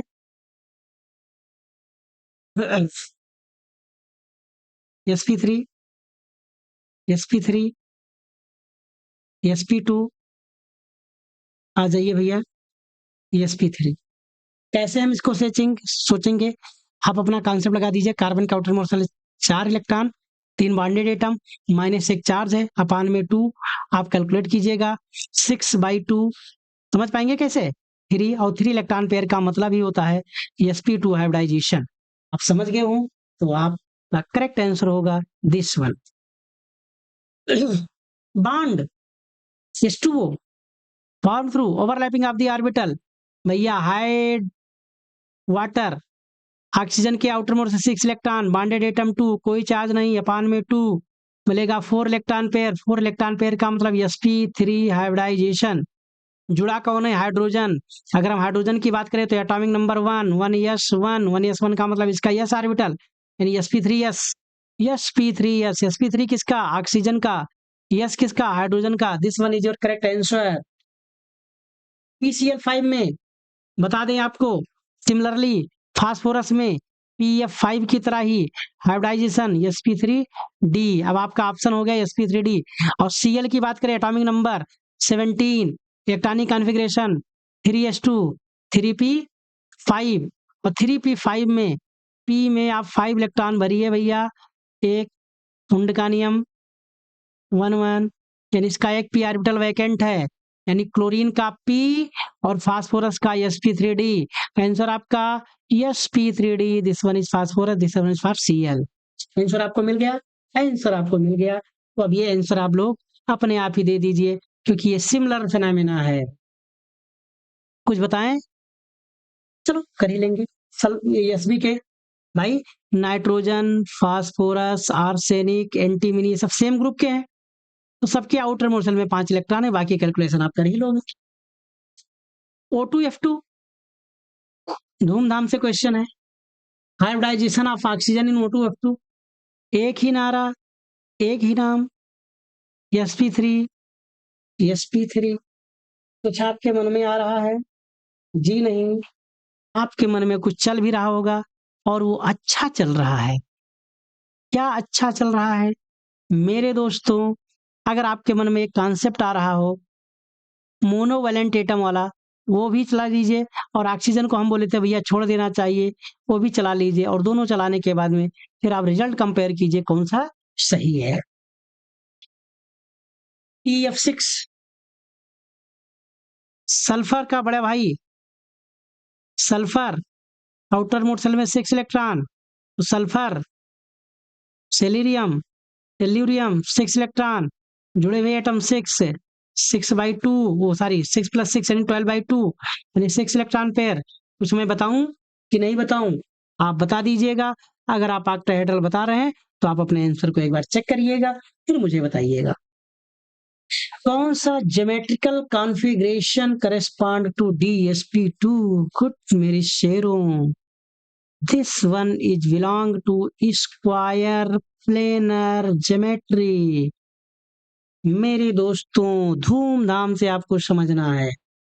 ये किसके लिए है? sp3 के लिए। ये किसके लिए है? sp3d3। ये किसके लिए है? sp3d2। अगर इन तीनों को जानते हो तो एलिमिनेशन वाला मेथड लगा दीजिए। कौन सा? मेंटोस जिंदगी। और मेंटोस जिंदगी में आपका आंसर यही मिलेगा, अकेला यही है। तो that is your DsP2 hybridisation. S character of hybrid orbital. इसके लिए कहूँ एग्जांपल लें या फिर आपको ऐसे समझा दें? जैसे यस करेक्टर को हम दो तरीके से समझते हैं। एक एग्जांपल ही आप ले लो, एग्जांपल आप पहले ले लो। तो कहो भैया s p hybridisation, sp2 hybridisation, sp3 hybridisation. sp में बॉन्ड एंगल 180, यहाँ पर 120, यहाँ पर 109.28 मिनट। यहाँ तक कुछ समझ में आ रहा है? Linear, trigonal, planar, tetrahedral. यहाँ पर यस भी 50-50%, यस करेक्टर कितना है? 50%। यहाँ पर भी है 3 ऑर्बिटल में से एक यस है यानी 33%। यहाँ टोटल ऑर्बिटल 4 में एक यस है यानी 25%। अगर इतना आप देख लिए हो तो आप ये समझ पा रहे हो कि जैसे जैसे परसेंटेज यस करेक्टर घट रहा है, जैसे जैसे परसेंटेज यस करेक्टर घट रहा है, वैसे वैसे बॉन्ड एंगल पर क्या असर पड़ रहा है, यानी परसेंटेज यस करेक्टर और बॉन्ड एंगल का सीधा रिलेशन है। क्या आप इतना समझ गए? हाँ मेरी दोस्त, क्योंकि जैसे जैसे परसेंटेज यस करेक्टर आएगा, वो जो आपका हाइब्रिड ऑर्बिटल है उसमें गोले का करेक्टर जाता आता जो ज्यादा स्फेरिकल होता जाएगा, और जितने ज्यादा स्फेरिकल होता जाएगा वो न्यूक्लियस के पास पास आना शुरू कर देगा। और न्यूक्लियस के पास आने का मतलब यस करेक्टर बढ़ा, ऑर्बिटल आपका स्फेरिकल नेचर लेना शुरू करेगा। स्फेरिकल नेचर का मतलब वो न्यूक्लियस के पास आना शुरू करेगा। न्यूक्लियस के पास आने का मतलब बॉन्ड पेयर इलेक्ट्रॉन में रिपल्सन शुरू होगा और वो दूर जाना शुरू कर देंगे। ये सब उसके एक दूसरे से कनेक्टेड है। यहाँ केमिस्ट्री बताई नहीं सिखाई जाती है। आप सोच सकते हैं क्या आंसर मिला होगा, तो आप मुझे बता दीजिए। कहीं आप ऑप्शन नंबर 1 की तो बात नहीं कर रहे हैं। अगर आप ऑप्शन नंबर 1 की बात कर रहे हैं तो आप अपना पीठ थपथपाइए और खुश होइए, आगे बढ़िए। PDBr4 भैया, डी ऑर्बिटल आप अपना देख लो। अब हम आपका हमारा मन भी कर रहा है कि मैं आपको कुछ होमवर्क दे दूं। होमवर्क दे दूं भैया। अभी हम आपको हाइब्रिडाइजेशन बताए थे भैया DsP2, और फिर हम आपको बनाए थे sp3। इन दोनों में 4 एटम जुड़ सकते हैं भैया, 4 एटम जुड़ सकते हैं। अब हमारा मन कर रहा है, अगर आप सोचो भैया 4 एटम इसके साथ जुड़े हैं, आपका मन करे ये, तो आप समझ लो भैया क्या है। टोटल ऑर्बिटल कितने, टोटल ऑर्बिटल कितने, 4। 4 में यस कितना है, 1। यहाँ भी टोटल ऑर्बिटल 4, 4 में यस कितना है, 1। तो आप चाहे जो हाइब्रिडाइजेशन आप अंदाजिए, आपका आंसर तो मिल ही जाएगा 1/4। दैट इज योर कितना परसेंट, 1/4। अब यार इतना तो यार बता ही दो, फिर अपने हिसाब से इसमें से ऑप्शन भी मार देना। बॉन्ड एंगल इज मिनिमम, बहुत सही, हाइब्रिडाइजेशन चेक कर लो। sp sp3 sp3 sp3 sp bond angle 180। यहाँ सबके सब 109 डिग्री 28 मिनट की वजह से कुछ होगा। एक बात आप यहाँ देखिए, सेंट्रल एटम के पास एक लोन पेयर है, तो लोन पेयर की वजह से बॉन्ड एंगल तो घट जाएगी, यानी इनमें इन दोनों का जो केस होगा वो 109 डिग्री 28 मिनट से भी से कम होगा। अब इन दोनों में कंपैरिजन करके देखिए, हम आपको बहुत अच्छे से ऐसा ही क्वेश्चन आपके यहाँ था, F का अगर नाइट्रोजन हाइड्रोजन की बात करो तो सेंट्रल एटम की इलेक्ट्रोनेगेटिविटी ज्यादा, यानी bonded electron pair central atom के पास, अगर सेंट्रल एटम के पास है तो बॉन्ड पेयर में रिपल्सन ज्यादा, यानी बॉन्ड एंगल बढ़ जाएगा, यानी इसका बॉन्ड एंगल ज्यादा होगा। अब आप समझ लो मिनिमम किसके केस में होगा, इसके केस में। क्यों, क्योंकि F की इलेक्ट्रोनेगेटिविटी ज्यादा, तो इलेक्ट्रॉन किसके पास रहेंगे, इलेक्ट्रॉन रहेंगे फ्लोरीन के पास, यानी यहाँ डिस्टेंस बढ़ेगी तो रिपल्सन कम, और ऐसी स्थिति में यहाँ पर बॉन्ड एंगल अंदर की ओर यानी झुकेगी, यानी घट जाएगी। तो सबसे कम आपका NF3 है। ClO4 कुछ बताएं हम आपको, कोई बात नहीं मेरे दोस्तों, आप चेक कर लीजिए। सल्फर के क्लोरीन के आउटर मोस्ट शेल में 7 इलेक्ट्रॉन, अगर ऑक्सीजन या ऑक्सीजन जैसा कोई बाईवैलेंट जुड़ा होता तो उसके लिए बॉन्डेड एटम 0, -1 चार्ज है -1, आपने कैलकुलेट किया, आपको मिला 4 इलेक्ट्रॉन पेयर। अगर आपको 4 इलेक्ट्रॉन पेयर मिल गए तो आप हाइब्रिडाइजेशन बता ही दोगे भैया sp3। 4 इलेक्ट्रॉन पेयर है और इसके साथ सराउंडेड एटम भी 4 ही है। इसका मतलब 4 के चारों इलेक्ट्रॉन पेयर कहाँ पर इन्वॉल्व हैं, बॉन्डिंग में इन्वॉल्व है, यानी 4 इसके पास बॉन्ड पेयर इलेक्ट्रॉन है, यानी इसके पास लोन पेयर इलेक्ट्रॉन नहीं है। और लोन पेयर इलेक्ट्रॉन ना होने का मतलब, यानी लोन पेयर इलेक्ट्रॉन अगर नहीं है, इसका मतलब ये रेगुलर ज्योमेट्री है। रेगुलर का मतलब जैसा sp3 संकरण बता रहा है, और sp3 संकरण से हमने पूछा भैया ज्योमेट्री बता दो, भैया शेप बता दो, शेप बोला भैया टेट्राहेड्रल, हमने भी कहा टेट्राहेड्रल, आप भी यही कहोगे कि टेट्राहेड्रल, क्योंकि मुझे भरोसा है कि आप केमिस्ट्री को समझ रहे हैं। अब आगे भैया अगला question, does not have loan pair of electron on terminal atoms. Terminal atom बोले तो सराउंडेड एटम, बोले तो सराउंडेड एटम, बोले तो सराउंडेड एटम। हाइड्रोजन के पास एक इलेक्ट्रॉन है, वो भी बॉन्डिंग में इन्वॉल्व है। यार इसके पास एक इलेक्ट्रॉन ने बॉन्ड बना लिया, इसके पास कोई इलेक्ट्रॉन बचा ही नहीं है, कुछ सोचने का काम ही नहीं है, सबसे सस्ता question. Number of non bonding valence electron in nitrogen are, number of non bonding valence electron in nitrogen, non bonding valence electron in nitrogen atom. कुछ आप बता पा रहे हो क्या कहने की बात हो रही है? आपका मन चकरिया गया होगा, क्या बोले हो भैया? ये जो नाइट्रोजन है मेरे दोस्त को अगर कंफ्यूजन तो आप इसे N2 गैस समझ लीजिए, और जब तुम N2 गैस समझते हो तो आप ये ट्रिपल बॉन्ड आप बना ही दिए। और नाइट्रोजन के आउटर मोस्ट शेल में होता है 5 इलेक्ट्रॉन, उसमें से 3 बना रहा है कोवलेंट बॉन्ड, तो एक एक लोन पेयर बचा रह गया भैया, तो एक लोन पेयर इसके पास, एक लोन पेयर इसके पास, तो वैलेंस इलेक्ट्रॉन कितने हैं जो बॉन्ड नहीं बना रहे हैं? तो क्या मैं बताऊं? 4 इलेक्ट्रॉन। क्या आप समझ गए? अगर समझ गए तो आंसर का भी आपने टिक्का मार ही दिया होगा। लीनियर मॉलिक्यूल इसमें कौन है? हाँ मेरे दोस्त, लीनियर मॉलिक्यूल यहाँ कौन है? लीनियर मॉलिक्यूल यहाँ कौन है? ये आपका वी शेप है, ये आपका वी शेप है, ये दोनों आपके बच रहे हैं। समझाता हूं फिर मैं आपको। CO2, CO2 में कार्बन पर sp हाइब्रिडाइजेशन ही है, और sp hybridise carbon double bond वो, कार्बन डबल बॉन्ड वो, ये तो आपका हो गया लीनियर। लेकिन अगर आप I3 की बात करो माइनस, इसका मतलब है आप ये कह लो I2 एक माइनस, इसका मतलब सेंट्रल एटम I के आउटर मोस्ट शेल में कितने इलेक्ट्रॉन? 7। इसके पास सराउंडेड एटम कितने हैं? 2। इसके ऊपर चार्ज कितना है? -1 डिवाइडेड बाई 2, आपका मिल जाएगा 10/2, आपको मिल जाएगा 5, और 5 इलेक्ट्रॉन पेयर का मतलब sp3d हाइब्रिडाइजेशन। ज्योमेट्री आपका होगा ट्राइगोनल बाई पिरामिडल। तो वैसे अगर आप सोचो तो लीनियर यहां से आपका काम यहां चल गया, आपका आंसर भी सही है, बट यहां पर एक बात समझने लायक है कि अगर हम इस I3 पर फोकस करें तो इलेक्ट्रॉन पेयर तो 5 हैं, बट 5 में से बांड कितने बना रहे हैं?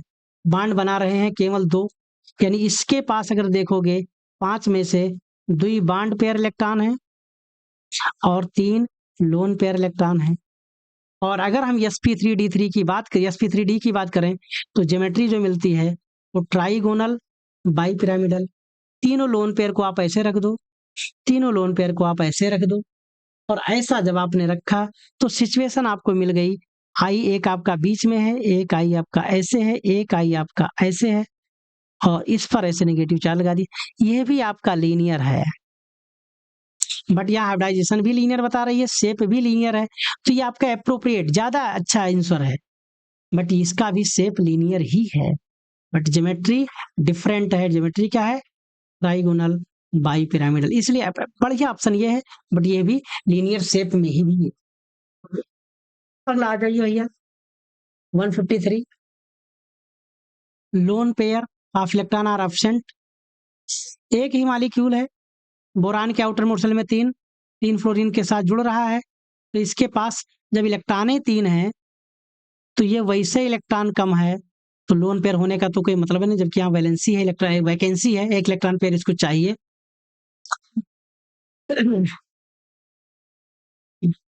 सॉरी। अगला क्वेश्चन आपका है 154। 154 पर अगर आप पहुंच गए हो तो यहाँ पर आप इसको अच्छे से देख लीजिए, और देखते ही आप यहाँ समझ चुके होंगे कौन सा कंपाउंड है जो ऑक्टेट रूल को फॉलो नहीं करता है।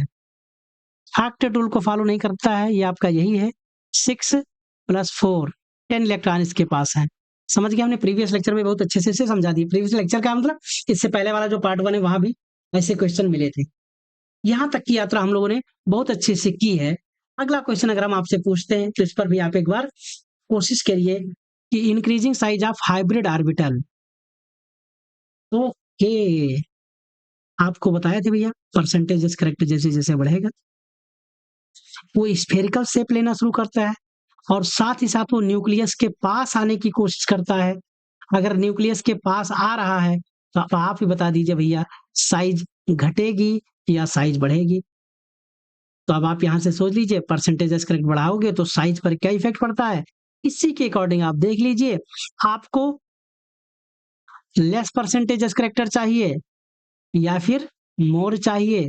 इस तरह से आप आगे बढ़ जाइए और आगे बढ़ने के बाद में मेरे को आप आंसर बता दीजिए कि इसका करेक्ट आंसर कौन सा होगा। ये रहा आपका अगला क्वेश्चन, क्वेश्चन नंबर 157। 157 में फिर वैसे ही क्वेश्चन आपसे पूछा जा रहा है, hybridisation of carbon in diamond, graphite and acetylene good. ये बहुत इंपॉर्टेंट क्वेश्चन है। अगर हम डायमंड की बात करें तो डायमंड में जो कार्बन है sp3 हाइब्रिडाइज्ड स्टेट में है। इस तरह से कार्बन 4 कार्बन से घिरा होता है। क्वेश्चन ये भी पूछा जाता है कि डायमंड में कार्बन का कोऑर्डिनेशन नंबर कितना है, और 4 कार्बन से कनेक्टेड होता है। जबकि ग्रेफाइट की बात करें तो ग्रेफाइट 3 कार्बन से जुड़ करके एक हेक्सागोनल रिंग बनाती है, और हेक्सागोनल रिंग बना करके फिर वो आगे कनेक्ट होती है, इसी से सब जगह तो एक सीट लाइक स्ट्रक्चर बनता है। और सारे कार्बन के ऊपर एक एक अनहाइब्रिडाइज्ड ऑर्बिटल, एक एक अनहाइब्रिडाइज्ड ऑर्बिटल परपेंडिकुलर रहता है, जो कि दूसरे जो नीचे वाली लेयर है उसके साथ में ये बॉन्डिंग करता है हल्का सा। इसके पास जो एक अनपेयर इलेक्ट्रॉन होगा, ये वही एक अनपेयर इलेक्ट्रॉन है। इसी अनपेयर इलेक्ट्रॉन की वजह से ग्रेफाइट क्या है, इलेक्ट्रिसिटी का कंडक्टर है। क्या है ये, इलेक्ट्रिक कंडक्टर है। वो रीजन एक ही समझ गए ना, कि कार्बन, ग्रेफाइट में कार्बन पर हाइब्रिडाइजेशन कौन सा होता है, sp2, यानी एक अनहाइब्रिड p ऑर्बिटल बचता है जिसके पास सिंगल फील्ड ऑर्बिटल है। ये सिंगली फील्ड ऑर्बिटल एक लेयर ग्रेफाइट की जो होगी, जिसको ग्रेफीन बोलते हैं, उसके दूसरे लेयर के साथ में एक स्पेशल टाइप की ओवरलैपिंग करके हल्का सा बॉन्ड बनाती है। और ये जो आपके p ऑर्बिटल के पास जो अनपेयर इलेक्ट्रॉन है, ये जो सिंगल इलेक्ट्रॉन है, यही इलेक्ट्रॉन ग्रेफाइट के इलेक्ट्रिक कंडक्शन के लिए जिम्मेदार है। इस तरह से आप आगे बढ़ सकते हैं। तो कार्बन पर हुआ ग्रेफाइट, डायमंड में क्या है, sp3, ग्रेफाइट में क्या मिला आपको, sp2, और एसिटिलीन तो बिल्कुल जग जाहिर है, कार्बन कार्बन के बीच में triple bond, hydrogen, triple bond hydrogen. इस कार्बन के चारों तरफ एक सिग्मा ये, एक सिग्मा ये, बाकी 2 पाई। तो जब कार्बन 2 सिग्मा 2 पाई तो हाइब्रिडाइजेशन sp। दूसरा एग्जांपल हमने दिया था, कार्बन के चारों तरफ 4 सिग्मा हो sp3, अगर 3 सिग्मा और 1 पाई हो तो ये क्या हो जाता है, sp2। तो इस फार्मूले को आप समझ के रखें। कार्बन के चारों तरफ 4 बॉन्ड है, बट उसमें से 2 सिग्मा है 2 पाई है, क्योंकि ट्रिपल बॉन्ड में 1 सिग्मा 2 पाई, तो यहाँ पर कार्बन आपका sp हाइब्रिडाइजेशन। तो आप समझ जाइए, sp3, sp2 और sp। अगला क्वेश्चन आपको बताने की जरूरत है, आंसर आपका मिल गया, आंसर आपका मिल गया होगा। Hybridisation state SO2, SO3, formula मेरा वही काम कर रहा है। आप वैलेंसी फैक्टर पता करिए, वैलेंसी फैक्टर का मतलब वैलेंस सेल में electron plus bonded atom, but oxygen के केस में इसको हम 0 मानते हैं, माइनस आवेश, आवेश भी कुछ नहीं है, अपान में 2। आप कैलकुलेट करिएगा भैया, वैलेंस इलेक्ट्रॉन 6/2 कितना मिला, 3, और 3 इलेक्ट्रॉन पेयर का मतलब हाइब्रिडाइजेशन sp2। ये किसके केस में है, जब दोनों में बॉन्डेड एटम ऑक्सीजन ही है, तो दोनों में 6 के बाद में बॉन्डेड एटम भी 0, चार्ज भी आपका 0, अपान में 2, दोनों में 6/2 ही आएगा, और 6/2 का मतलब 3 इलेक्ट्रॉन पेयर, यानी sp2 हाइब्रिडाइजेशन। अब आपको आंसर बताएं कि आप समझ गए इसका बी नंबर सही है। बिल्कुल भैया, बी नंबर सही है, तो सही है। अगला क्वेश्चन है percentage character of hybrid orbital increase the electronegativity. बिल्कुल सही बात, अभी हम आपको बताए थे भैया, अगर परसेंटेज यस करेक्टर बढ़ेगा तो आपके हाइब्रिड ऑर्बिटल में स्फेरिकल करेक्टर उतने ज्यादा आएगा, उतने ज्यादा वो गोलीय होता जाएगा। और अगर वो गोलीय होता जा रहा है तो ये न्यूक्लियस की तरफ अट्रैक्ट होगा। अगर ये न्यूक्लियस की तरफ अट्रैक्ट होगा, यानी कुल मिलाकर के परसेंटेज यस करेक्टर बढ़ने से न्यूक्लियस की तरफ अट्रैक्शन बढ़ता है, और न्यूक्लियस की तरफ अट्रैक्शन बढ़ने, इसी का तो मेजरमेंट है इलेक्ट्रोनेगेटिविटी। यानी अगर परसेंटेज यस करेक्टर बढ़ा तो इलेक्ट्रोनेगेटिविटी बढ़ेगी। एक क्वेश्चन ऐसे पूछा जाता है, कार्बन sp3, कार्बन sp2 और कार्बन sp, इसमें से किस कार्बन की इलेक्ट्रोनेगेटिविटी ज्यादा है? तो आप बता ही सकते हैं जिसके लिए परसेंटेज करेक्टर है तो दोनों कार्बन, बट अगर मॉलिक्यूल में बात करें तो जिस कार्बन पर sp हाइब्रिडाइजेशन उसकी इलेक्ट्रोनेगेटिविटी ज्यादा। और मेरे दोस्त यही रीजन है कि जब नेगेटिव चार्ज के स्टेबलाइजेशन को ध्यान में रखते हुए हम लोग जब एसिटिलीन मॉलिक्यूल बनाते हैं तो एसिटिलीन मॉलिक्यूल में ये जो आपका हाइड्रोजन है ये एसिडिक नेचर का रहता है। रीजन क्योंकि sp3 ये जो आपका एसिटिलीन है इसमें हाइब्रिडाइजेशन है आपका sp, परसेंटेज करेक्टर 50%, यानी इसकी इलेक्ट्रोनेगेटिविटी ज्यादा। अगर इसकी इलेक्ट्रोनेगेटिविटी ज्यादा तो इस पर पार्शियल पॉजिटिव चार्ज ज्यादा, और हाइड्रोजन पर पॉजिटिव चार्ज लगने का मतलब ये एसिडिक करेक्टर है। तो एसिटिलीन का जो हाइड्रोजन होता है वो एसिडिक होता है, रीजन यही है। अगला क्वेश्चन, ये सीरीज आपकी स्टार्ट हो चुकी है डेटिव बॉन्ड से। डेटिव बॉन्ड में आ जाइए भैया। यहाँ जो आपका मॉलिक्यूल है इसको आप देखिए, कोबाल्ट के साथ में जो नाइट्रोजन अमोनिया जो जुड़ी हुई है इस तरह से कोऑर्डिनेट बॉन्ड से, कोऑर्डिनेट बॉन्ड से, कोऑर्डिनेट बॉन्ड से, ये कॉम्प्लेक्स कंपाउंड है। क्या है? Complex compound. और उसके बाद जो आपके 3 Cl जो लगे हुए हैं वो कोऑर्डिनेट बॉन्ड से तो जुड़े ही जुड़े हैं, साथ ही साथ इनके ऊपर प्लस माइनस चार्ज है उसकी वजह से भी जुड़े हैं। तो यहाँ पर अगर आप देखिए इस पर माइनस चार्ज, कोबाल्ट पर प्लस चार्ज। तो यहाँ पर अगर आप देखोगे कोबाल्ट के ऊपर जो +3 है इसकी वजह से जो 3 Cl माइनस जुड़े हैं ये कौन सा बॉन्ड है? आयोनिक बॉन्ड है। और ये Cl कोबाल्ट के साथ जो लोन पेयर दे करके बॉन्ड बना रहा है, ये वाली जो सिचुएशन है अमोनिया के साथ Cl के साथ, ये आपका डेटिव बॉन्ड है। और साथ ही साथ नाइट्रोजन में जो हाइड्रोजन जुड़ा हुआ है ये कोवैलेंट बॉन्ड है। तो इस तरह से आप देखोगे तीनों टाइप के बॉन्ड आपको मिल रहे हैं। यहाँ पर ये जो है इनको हम लिगेंड बोलते हैं, और लिगेंड का मेटल के साथ जो बॉन्ड बनता है वो आपका डेटिव बॉन्ड होता है, वो आपका कोऑर्डिनेट बॉन्ड होता है। आगे बढ़ जाए, N2O5, आगे बढ़ जाइए भैया। बहुत अच्छा क्वेश्चन है। नाइट्रोजन के बीच में सिंगल बॉन्ड, एक आपका ऑक्सीजन डबल बॉन्ड से जुड़ा है ऐसे, एक ऑक्सीजन डबल बॉन्ड से जुड़ा है ऐसे, दूसरा आपका इस तरह के बॉन्ड से जुड़ा है। तो आप समझ गए होंगे ये आपका डेटिव बॉन्ड है। डेटिव का मतलब कोऑर्डिनेट बॉन्ड, बिल्कुल याद रखिए। और दूसरा आपका ये कोवैलेंट बॉन्ड है। तो कोऑर्डिनेट एंड कोवैलेंट दोनों को आप ले लीजिए। समझ गए ना? तो 2 और 3 यानी बी और सी। अगला क्वेश्चन, NH3 और VF3 फॉर्म एडक्ट। बहुत सही। अगर आप NH3 की बात करो तो नाइट्रोजन के आउटर मोस्ट शेल में 5 इलेक्ट्रॉन, 5 में से 3 तो 3 हाइड्रोजन के साथ बॉन्ड बना लेगा। बोरान के आउटर मोस्ट शेल में 3 इलेक्ट्रॉन, 3 फ्लोरीन के साथ बॉन्ड बना लेगा। इसका तो पूरा होगा 6 इलेक्ट्रॉन। इसका ऑक्टेट तो कंप्लीट हो जाएगा नाइट्रोजन का, और एक लोन पेयर बचा रह जाएगा। और ये लोन पेयर इसको डोनेट कर देता है। तो जब ये डोनेट करेगा तो इस तरह का जब मॉलिक्यूल बनेगा तो ये आपका एडक्ट है। और इसमें नाइट्रोजन और बोरान के बीच में कौन सा बॉन्ड बना है? ये डेटिव बॉन्ड है। डेटिव बॉन्ड का मतलब कोऑर्डिनेट बॉन्ड है। वही क्वेश्चन है। NH3 BF3 ionize in water, good conductor, dissolve more in water than इतना, has nitrogen atom donor atom to dative bond. वो तो आप समझ गए, correct answer. In coordinate valency क्या होता है भैया?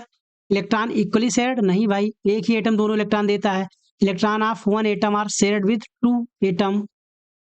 समझ पाए कि नहीं समझ पाए? एक ही एटम का इलेक्ट्रॉन दोनों के साथ शेयर्ड होता है। और इलेक्ट्रॉन्स का मतलब आप यहाँ इलेक्ट्रॉन पेयर समझिए तो और ज्यादा क्लियर हो जाएगा। This one is your correct answer. Hydrogen bond का कोई मतलब ही नहीं है, कोवैलेंट और आयोनिक होने से भी कोई बहुत ज्यादा मतलब नहीं है। एल्युमिनियम क्लोराइड, गुड, अभी हम आपको समझाए थे भैया। Aluminium chloride, Cl, Cl, Cl। Aluminium के आउटर मोस्ट शेल में 3 इलेक्ट्रॉन होते हैं। 3 Cl के साथ बॉन्ड बनाएंगे तो इनके पास हो जाएगा 6 इलेक्ट्रॉन, यानी 2 इलेक्ट्रॉन की कमी। इस कमी को पूरा करने के लिए कुछ जुगाड़ लगाते हैं। जुगाड़ ऐसा है कि इनका एक Cl अपना 1 इलेक्ट्रॉन फिर इसको दे देता है, एक Cl 1 इलेक्ट्रॉन अपना इसको दे देता है। तो ये जो दोनों बॉन्ड बने हैं, ये वाले जो दोनों बॉन्ड हैं ये आपके डेटिव बॉन्ड हैं। यानी कोऑर्डिनेट बॉन्ड है, और बाकी सारे बॉन्ड कोवैलेंट बॉन्ड है। अब आप समझ जाइएगा, कोवैलेंट बॉन्ड भी है और डेटिव बॉन्ड भी है, कोवैलेंट भी है और कोऑर्डिनेट भी है, कोवैलेंट भी है और कोऑर्डिनेट भी है। किस मॉलिक्यूल में डेटिव बॉन्ड प्रेजेंट है? डेटिव बॉन्ड बोले तो भैया क्या, कोऑर्डिनेट बॉन्ड। अमोनिया धूमधाम से, CO2 धूमधाम से, आपने देखा। इस पर थोड़ा सा हम फोकस करते हैं। कार्बन के आउटर मोस्ट शेल में कितने इलेक्ट्रॉन? 4। ऑक्सीजन के 6। ऑक्सीजन को जरूरत है 2 की, कार्बन को जरूरत है 4 की। तो ऑक्सीजन कहेगा भैया मुझसे आप 2 इलेक्ट्रॉन की शेयरिंग कर लो, और जैसे ही ऑक्सीजन 2 इलेक्ट्रॉन की शेयरिंग करेगा तो ऑक्सीजन का तो ऑक्टेट कंप्लीट हो गया। बट अगर मेरे दोस्त कार्बन की बात करो तो कार्बन कहेगा मुझे 2 की शेयरिंग और चाहिए। तो अब ऑक्सीजन के पास ऐसी कैपेसिटी नहीं है कि 2 की शेयरिंग वो और कर ले, कोई दूसरा एटम भी नहीं है किसके साथ कर ले। तो क्या होता है कि ऑक्सीजन अपना 2 इलेक्ट्रॉन इसे डोनेट कर देता है, और ये वाला जो बॉन्ड बनाएगा वो आपका डेटिव बॉन्ड होगा। ये वाला जो है ये दोनों कोऑर्डिनेट बॉन्ड होंगे।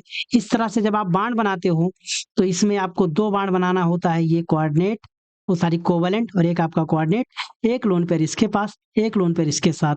तो इस तरह से इसमें कोवैलेंट बॉन्ड भी है और डेटिव बॉन्ड भी है। इस तरह से अब आप समझ गए। PCl5 में तो कोई दिक्कत ही नहीं है, फास्फोरस के पास 5 Cl कोवैलेंट बॉन्ड से जुड़े हुए हैं। ट्राइगोनल प्लेनर ज्योमेट्री है। समझ पा रहे होंगे हम क्या बोल रहे हैं, क्योंकि आपने अब तक पूरे वीडियो को देखते हुए बहुत सारे नए नए चीजें सीख ली हैं। Naphthalene crystal, force of attraction between molecules, बताओ भैया। वंडरवाल, मॉलिक्यूल्स की बात हो रही है, मॉलिक्यूल के बीच में जो अट्रैक्टिव फोर्स है, समझना, मॉलिक्यूल के अंदर एटम के बीच में जो होता है, एटम के बीच में, उसके लिए आप आयोनिक कोवैलेंट कोऑर्डिनेट कहते हो। जबकि मॉलिक्यूल मॉलिक्यूल के बीच में जो लगता है that is your van der Waals force. CuSO4 into 5H2O, बहुत अच्छा क्वेश्चन है। एक्चुअली इसका जो स्ट्रक्चर होता है Cu और इसके साथ H2O अंदर 4, और फिर इस तरह से आप बाहर लगाते SO4 और एक H2O। क्या समझ पा रहे हैं? कॉपर सल्फेट में कॉपर के साथ 4 वाटर कोऑर्डिनेट बॉन्ड से जुड़े हैं, जो आपका कॉपर है, और इसके साथ में जो 4 वाटर मॉलिक्यूल हैं वो ऑक्सीजन के साथ में कोऑर्डिनेट बॉन्ड बना रहे हैं। ये तो समझ में आ गया।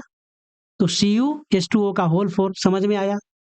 दूसरी बात, ये जो आपका SO4 है ये बाहर है, इसके साथ एक वाटर मॉलिक्यूल, इनके साथ तो हाइड्रोजन बॉन्डिंग कर रहा है, इनके साथ हाइड्रोजन बॉन्डिंग कर रहा है, तो एक आपका वो एक्स्ट्रा वाला है जो इन दोनों के साथ में एक दूसरे के साथ इंटरलिंक्ड है।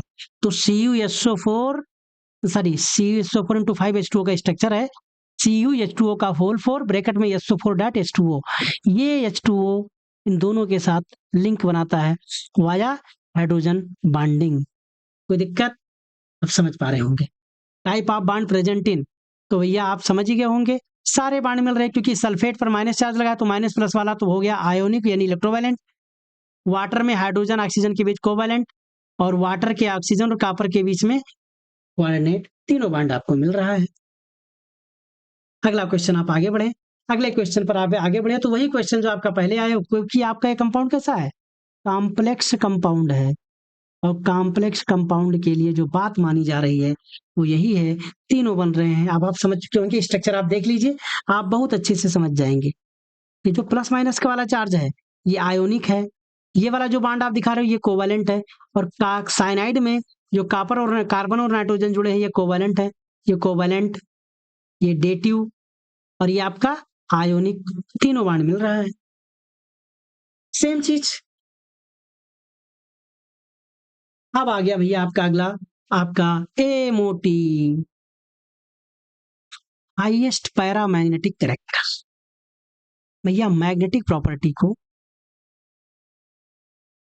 की बात करें तो मैग्नेटिक प्रॉपर्टी में 2 सिचुएशन आती है कि आपने मैग्नेटिक फील्ड अप्लाई किया और उस मैग्नेटिक फील्ड में वो अट्रैक्शन फील कर रहा है कि रिपल्सन।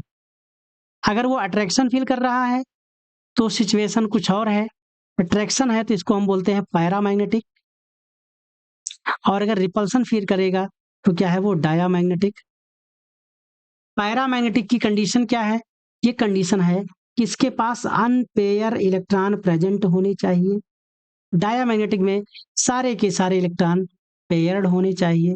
अगर ये दो बातें समझ में आ गई तो आप मेरे दोस्तों चेक कर लीजिए किसके पास कितना अनपेयर इलेक्ट्रॉन है।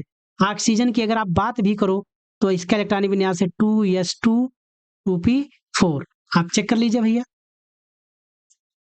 ऑक्सीजन के आउटर मोस्ट शेल में यस में 2 इलेक्ट्रॉन, पी में आपने 4 इलेक्ट्रॉन भर दिया है, 1 2 3 और 4, और ये जो 2 निगेटिव चार्ज लगाए हैं इसकी वजह से एक्सेस इलेक्ट्रॉन आ गए।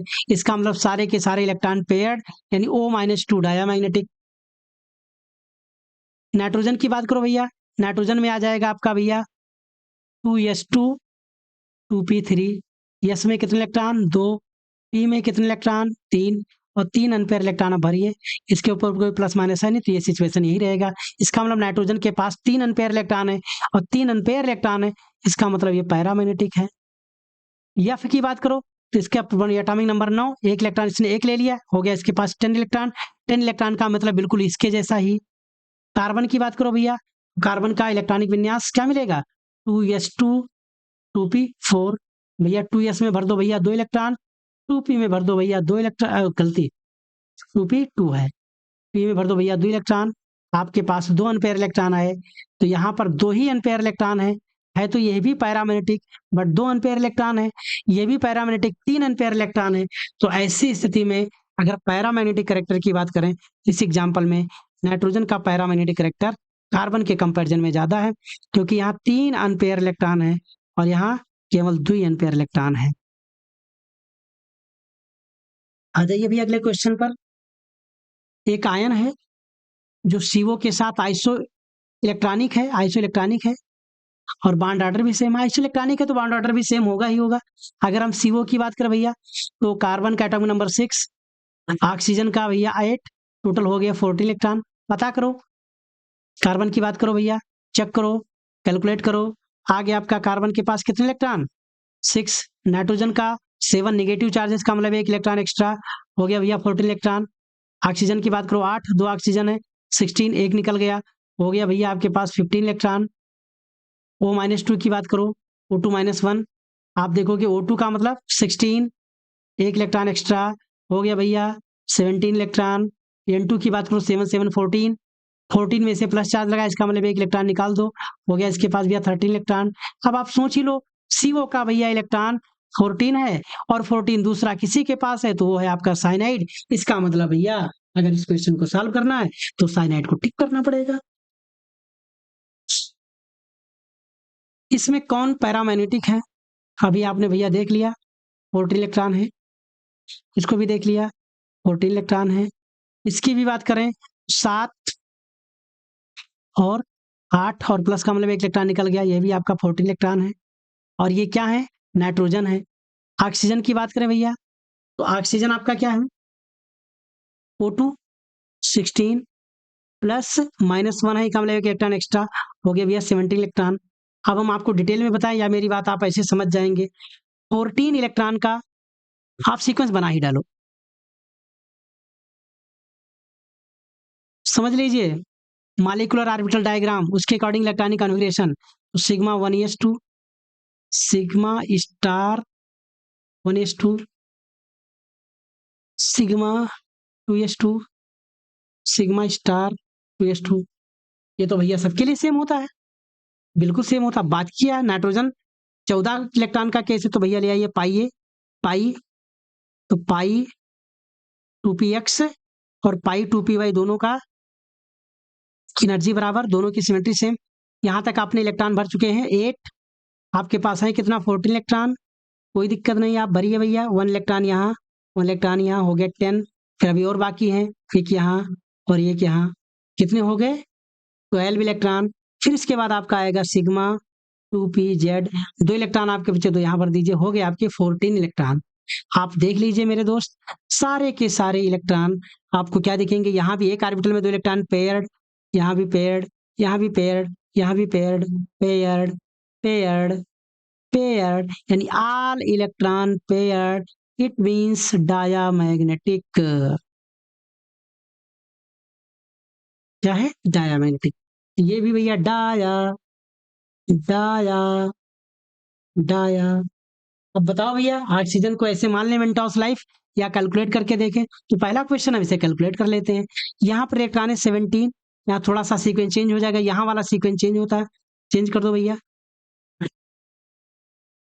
यहाँ तक हम सेम ऐसे लिख कर लेकर चले आते हैं, इतने तक का 8 इलेक्ट्रॉन हम ऐसे ही काउंट कर लिए। यहाँ पर सीक्वेंस चेंज होता है, तो सिग्मा 2p z 2 पाई 2px पाई 2py, यहाँ तक हो गया 10 इलेक्ट्रॉन। यहाँ 11 12 13 14, आपको चूंकि यहाँ 17 इलेक्ट्रॉन और भरने, तो इसके बाद जो आपका ऑर्बिटल आएगा पाई स्टार 2px और पाई स्टार 2py। अब हम बोल रहे हैं इसलिए साथ में देखते चलिएगा, दोनों की एनर्जी सेम है, तो पहले एक यहाँ भरे एक यहाँ भरे, हो गए 16 इलेक्ट्रॉन और आपको भरना, तो हो गया 17। यानी यहाँ पर एक ऑर्बिटल है जिसके पास एक इलेक्ट्रॉन है, और एक इलेक्ट्रॉन का मतलब अनपेयर इलेक्ट्रॉन, और अगर अनपेयर इलेक्ट्रॉन है तो पैरामैग्नेटिक होगा। तो O2 माइनस क्या है? पैरामैग्नेटिक। एक शॉर्टकट आप याद रखें, यदि नंबर ऑफ इलेक्ट्रॉन इवन है तो क्या है? डायामैग्नेटिक। थोड़ा एक केस याद रखना है, 16 और 10 में इवन होने के बाद भी पैरामैग्नेटिक है, बाकी नंबर ऑफ इलेक्ट्रॉन अगर ओड है तो बिना सोचे विचारे आप पैरामैग्नेटिक मार ही दो, ऑड है तो बिना सोचे विचारे पैरामैग्नेटिक मारो, अगर इवन है तो 10 और 16 को छोड़कर बाकी सब डायमैग्नेटिक हैं। तो वैसे भी आप यहाँ काउंट कर लेते 17 इलेक्ट्रॉन, यानी ऑड इलेक्ट्रॉन है, पैरामैग्नेटिक मान के भाग चलो। बाकी यहाँ ये 14 14 14 16 और 10 का ना हो तो इवन नंबर है तो डायमैग्नेटिक, आप यहाँ से भी आपका काम चल जाएगा। मेंटॉस लाइफ। अगला क्वेश्चन आपका आ गया, बॉन्ड ऑर्डर फ्रैक्शन में है, फ्रैक्शन में है। हाँ भाई, देखना मेरे दोस्तों, हम आपको इसका पूरा डिटेल में आपको सॉल्व करना है तो आप लेक्चर को आप अटेंड करिए, वहां देखिए। बट यहाँ पर एक आपको ट्रिक, एक जुगाड़ आपको याद होना चाहिए। 16 यानी 14 इलेक्ट्रॉन को स्टैंडर्ड मानते हैं, 14 इलेक्ट्रॉन है तो बॉन्ड ऑर्डर आपको कितना मिलेगा? 3। 15 घटाते जाओ, 16 17,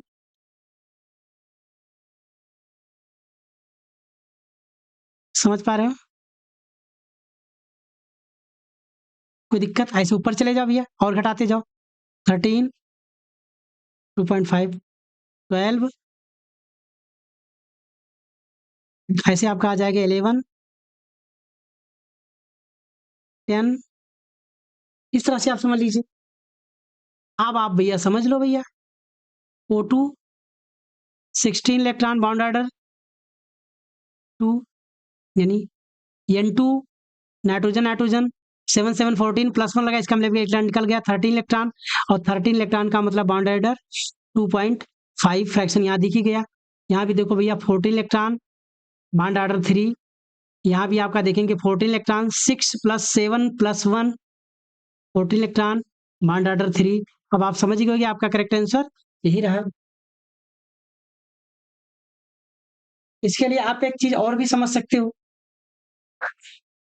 ऑड इलेक्ट्रॉन है,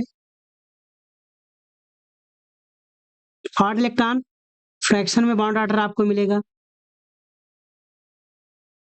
इवन है तो बॉन्ड ऑर्डर आपको इंटीजर में मिलेगा, इंटीजर में आपको 0 भी मिल सकता है, ये भी आप याद रखेंगे। अगला है C2+ का बॉन्ड ऑर्डर क्या है? अभी आप समझ गए भैया, कार्बन का एटॉमिक नंबर 6 और 6 + 6 का मतलब 12, चूंकि एक प्लस लगा हुआ तो एक इलेक्ट्रॉन और कम करो, हो गया भैया 11 इलेक्ट्रॉन। अगर आप 11 इलेक्ट्रॉन की बात करें तो आप क्लास रूम जो आपका लेक्चर है, लेक्चर वाला वीडियो वहां जाकर देखो, या यहीं आप अपने शॉर्टकट को फॉलो करो। 11 इलेक्ट्रॉन है भैया, बॉन्ड ऑर्डर क्या मिला आपको? 1.5। कोई दिक्कत? 1.5 का मतलब 3/2, 2 आर पैरामैग्नेटिक, ये तो भैया पैरामैग्नेटिक है ही। ऑड इलेक्ट्रॉन स्पीसीज है, याद करो, खूब डिटेल में हमने देखा है। CO 14 electron, N2 14 electron, 3 bond pair तो 3 बॉन्ड ऑर्डर, क्या है सबके सब डायमैग्नेटिक। O2 17 इलेक्ट्रॉन, बार बार कैलकुलेट क्या करें, ऑड इलेक्ट्रॉन, दोनों के दोनों पैरा मैग्नेटिक हैं। कोई दिक्कत? इवन में डायमैग्नेटिक है, शर्त है कि आपका 10 और 16 को छोड़ करके, बाकी आपको यहाँ कोई दिक्कत है नहीं, आपका आंसर मिल गया होगा। क्या कौन सा आंसर सही है? C और D। अगला क्वेश्चन आप आ जाइए भैया, बिना देर किए हुए, बिना परेशान हुए। तो अगला क्वेश्चन आप बिल्कुल आराम से मस्ती के साथ सॉल्व करते हुए आप आगे बढ़ चलिए। आप इनको देखिए, स्पीसीज है, bond order increase on removing electron, आप बिल्कुल समझ लीजिए भैया। स्टैंडर्ड है 14, इसका है 3 बॉन्ड ऑर्डर। इससे अगर आप आगे बढ़ोगे तो इलेक्ट्रॉन बढ़ेगा तो बॉन्ड ऑर्डर घटता जाएगा। इसके अगर आप ऊपर नंबर ऑफ इलेक्ट्रॉन अगर कम करोगे तो भी बॉन्ड ऑर्डर घटता जाएगा। तो आप कह रहे हो कि इलेक्ट्रॉन निकालने के बाद में बॉन्ड ऑर्डर इंक्रीज हो रहा है, इसका मतलब यहां पर होंगे, अगर इस रीजन में है तो जितने ज्यादा इलेक्ट्रॉन आप निकालते जाओगे उतने ही ज्यादा बॉन्ड ऑर्डर बढ़ता जाएगा। ऊपर वाले में क्या करोगे, अगर इलेक्ट्रॉन निकालोगे तो बॉन्ड ऑर्डर घटेगा, यहां से आप समझ जाइए। तो भैया 14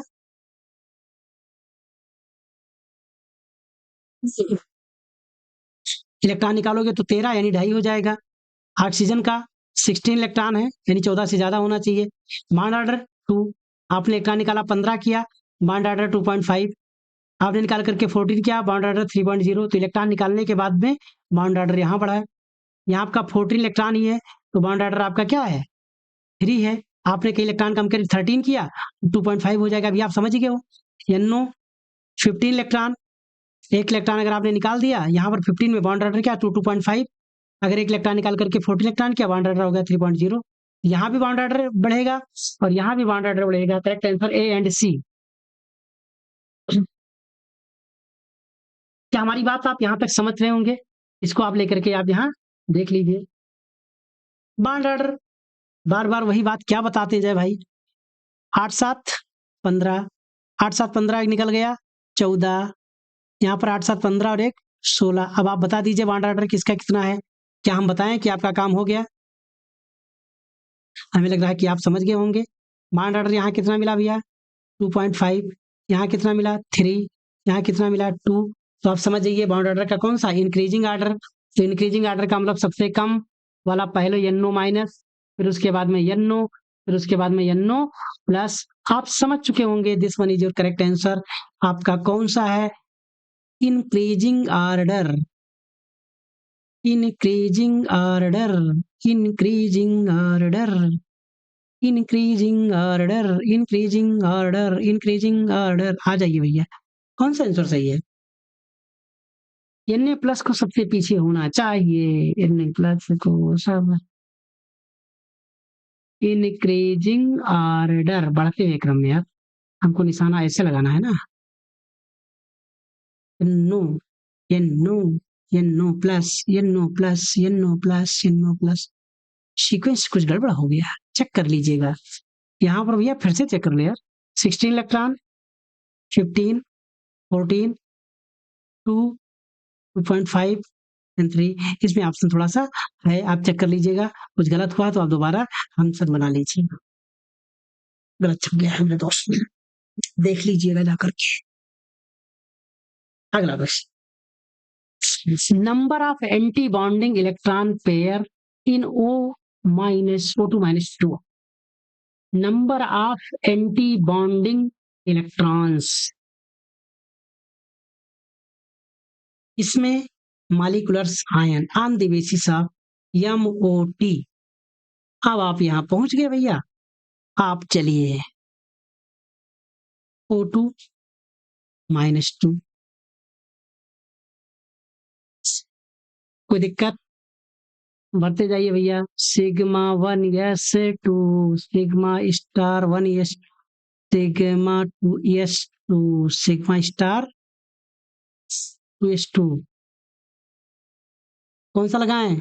16 इलेक्ट्रॉन, यानी 14 से ऊपर 15 इलेक्ट्रॉन वाला कॉन्सेप्ट है। आ जाइए भैया, सिग्मा 2p(Z)2 पाई 2p(x)2 पाई 2p(y)2 कितना हो गया? 8 2 10 4 14 सिग्मा, नहीं अभी आपका आएगा pi star 2p(x)2 pi star 2p(y)2। क्या आप यहाँ तक बात समझ गए?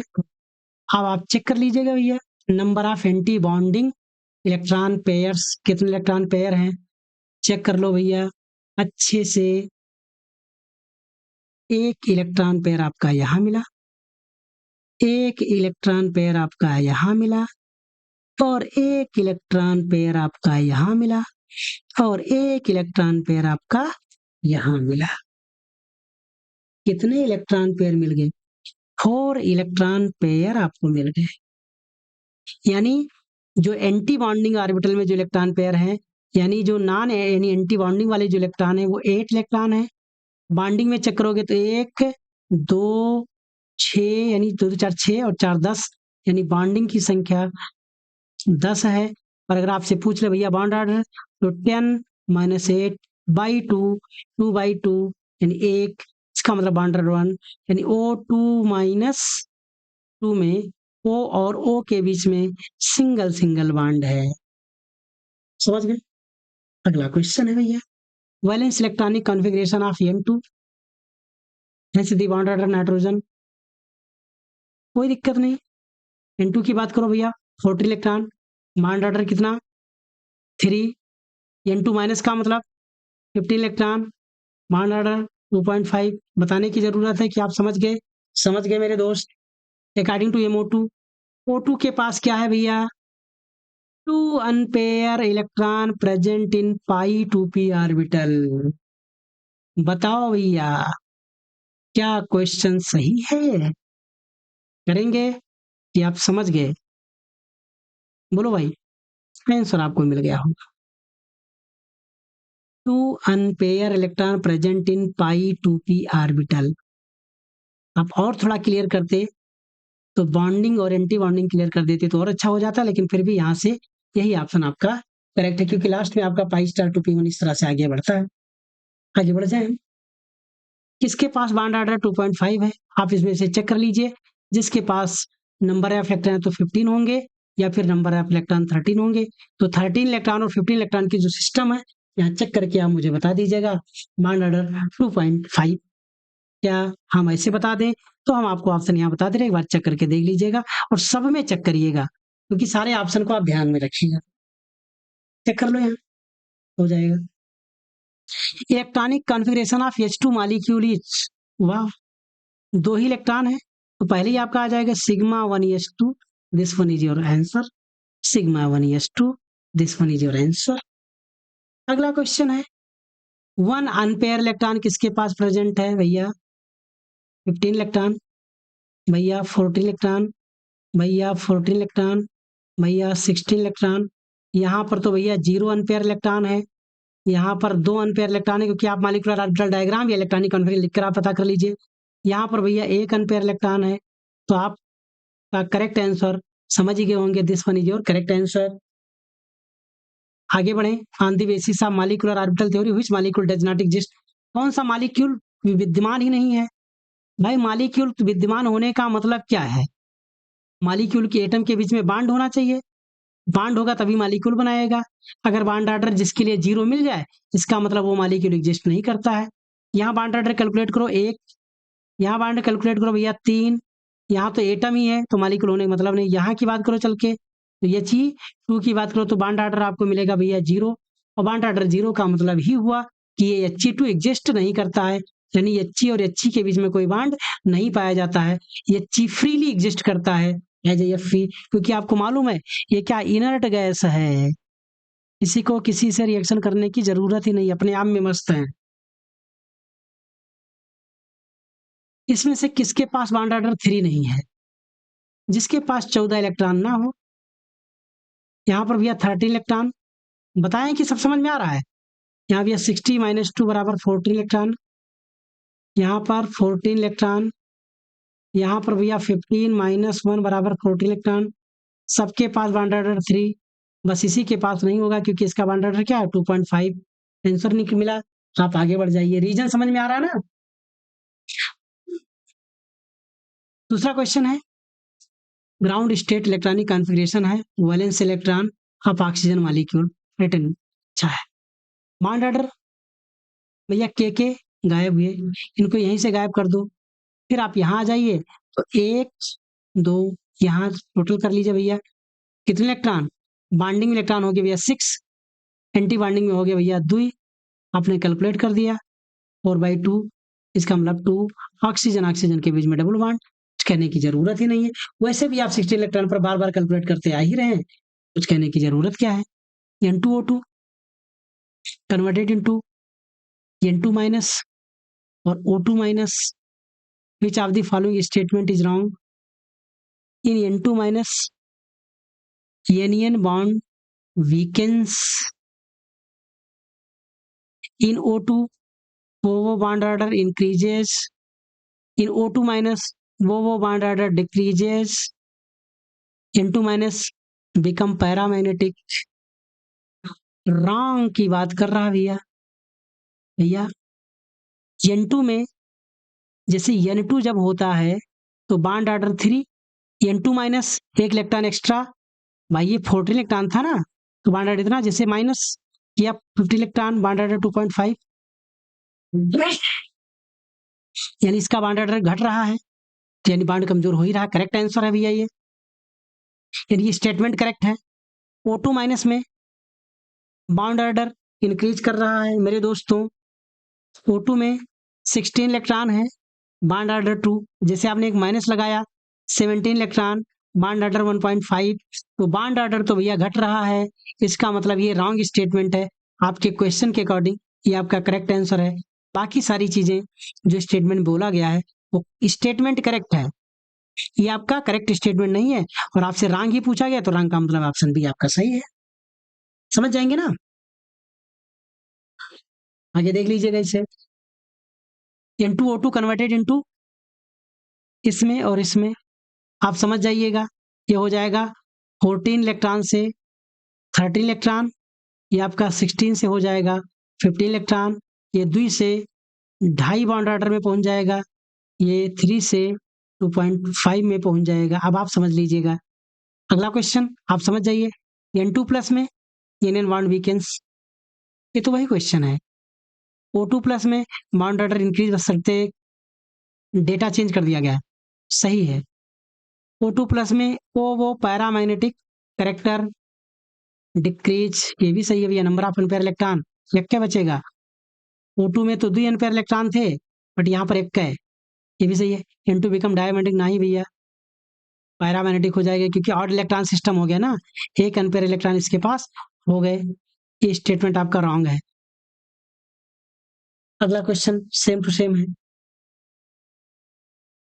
बेरिलियम का एटॉमिक नंबर इतना, इसका इतना, इसका इतना, इसका इतना, पूछ रहा भैया कौन पैरामैग्नेटिक नहीं है। आप चले आओ भैया, निकिल 10 2s2 2p6, सारे के सारे इलेक्ट्रॉन पेयर, सारे के सारे इलेक्ट्रॉन पेयर। आपसे पूछ क्या रहा है, इनमें से आपको बताना है। हाँ Ni+2, जैसे 2 इलेक्ट्रॉन निकलेंगे पैरामैग्नेटिक हो जाएगा। As+3 33 है, 32 हो जाएगा, 32 होने का मतलब इसके इलेक्ट्रॉन पेयर्ड हो जाएंगे। B माइनस यानी यहाँ पर इलेक्ट्रॉन हो जाएगा। हाँ ये चलो हम इलेक्ट्रॉनिक विन्यास लिख देते हैं, और क्या इसका क्या है S2P1, तो यहाँ 33 के केस में As में स्थिति ये आएगी 4s2 4p1, लेकिन जैसे As पर प्लस होना ये इलेक्ट्रॉन निकल गया तो सारे इलेक्ट्रॉन पेयर्ड, यानी ये भी हो गया आपका डायमैग्नेटिक, ये आपका पैरामैग्नेटिक तो है ही। बी इसका क्या था 2s2, लेकिन जैसे नेगेटिव चार्ज आया इसका मतलब एक इलेक्ट्रॉन 2p में पहुंचा दिया, अनपेयर इलेक्ट्रॉन हो गए, क्या हो गया ये पैरामैग्नेटिक। Cl, Cl की अगर बात करें जिसके पास 17 इलेक्ट्रॉन थे, लेकिन जैसे Cl माइनस हुआ तो Cl माइनस होते इसके पास हो गए 18 इलेक्ट्रॉन, और 18 इलेक्ट्रॉन का मतलब 3s2 और 3p6, ये भी सारे के सारे इलेक्ट्रॉन पेयर, ये भी डायमैग्नेटिक। यानी ये दो क्वेश्चन आपके दो हैं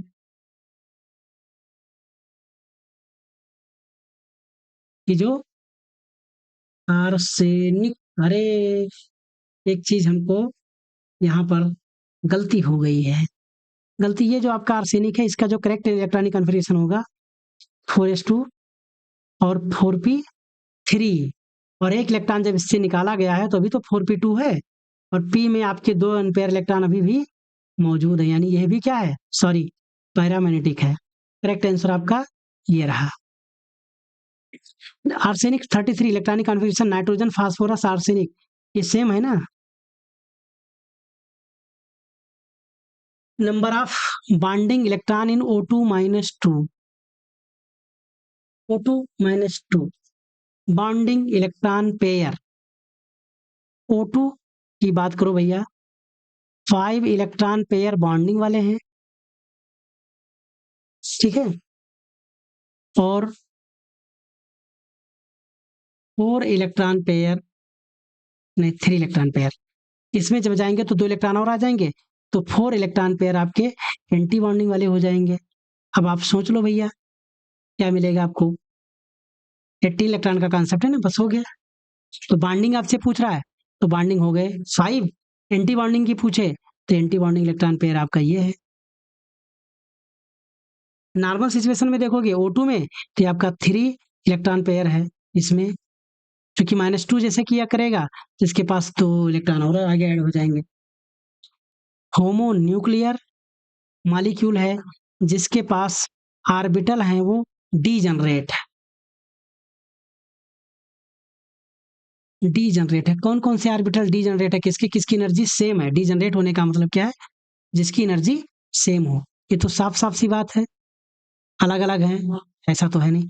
2px और 2py अभी आपको बताए थे कि जब हम मॉलिक्यूलर ऑर्बिटल डायग्राम बनाते हैं एमओटी के अकॉर्डिंग, तो हम पी जेड को क्या मान लेते हैं, मॉलिक्यूलर एक्सिस। तो जो एक्स और वाई एक्सिस वाले जो पी ऑर्बिटल हैं इनकी एनर्जी सेम रहती है, तो इनको हम क्या मान लेते हैं, D generate orbital, W D generate. तो इन दोनों की एनर्जी सेम है, ये सिग्मा और पाई का चेंज है, सिग्मा और पाई का चेंज है, तो ये ऑप्शन आपका करेक्ट आंसर होगा। आगे हम बढ़े, अगला क्वेश्चन आपका ये है कि बॉन्ड लेंथ किसमें कितना है। अब आप समझ लीजिए, O2 में बॉन्ड ऑर्डर 2, इसमें आपका 2.5, और इसमें आपका हो जाएगा 1.5। कोई दिक्कत, आप जानिए, बॉन्ड ऑर्डर अगर बढ़ेगा तो बॉन्ड लेंथ घटेगी। आप आंसर दे दीजिए, बता दीजिएगा सीक्वेंस कौन सा सही है। Anti bonding molecular orbital is formed by, good, बहुत अच्छा सर। हम जब एमओटी पढ़ रहे थे तो वेव फंक्शन जब एक दूसरे से कंबाइन होते थे तो एक हम पढ़ते थे डिस्ट्रक्टिव इंटरफेरेंस, एक पढ़ते थे कंस्ट्रक्टिव इंटरफेरेंस। डिस्ट्रक्टिव को हम क्या बोलते हैं, एडिटिव वेव फंक्शन या एडिटिव ओवरलैप।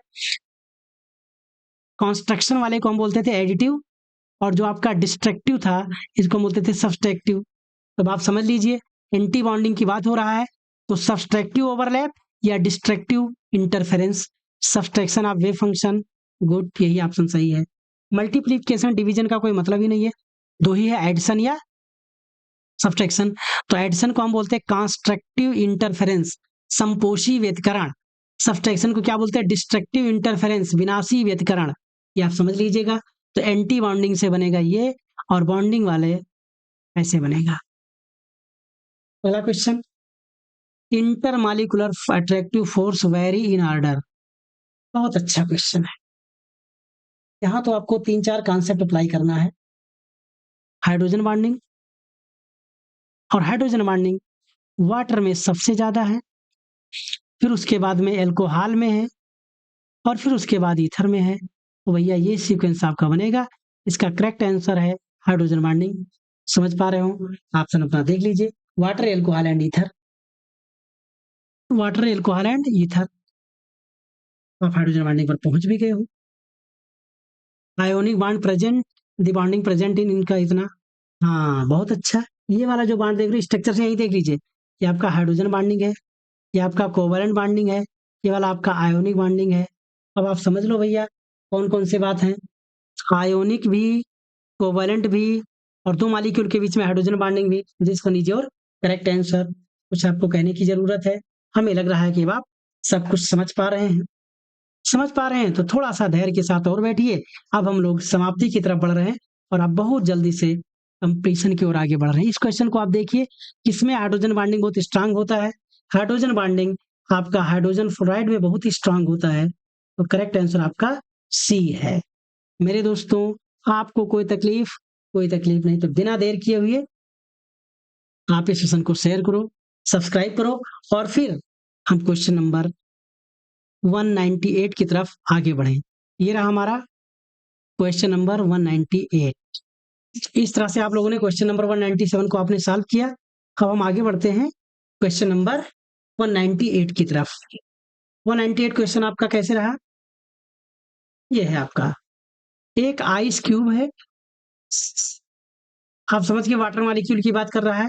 अगर इसको आप आपस में प्रेस करो तो एक दूसरे के साथ कंबाइन हो जाता है। उसका रीजन एक ही है, हाइड्रोजन बॉन्डिंग। हाइड्रोजन बॉन्डिंग में देखिए, ऑक्सीजन से हाइड्रोजन कनेक्ट हो, फ्लोरीन से हाइड्रोजन कनेक्ट हो, नाइट्रोजन से हाइड्रोजन कनेक्ट हो, तो इन मोर इलेक्ट्रोनेगेटिव एटम पर पार्शियल नेगेटिव, इस पर पार्शियल पॉजिटिव चार्ज।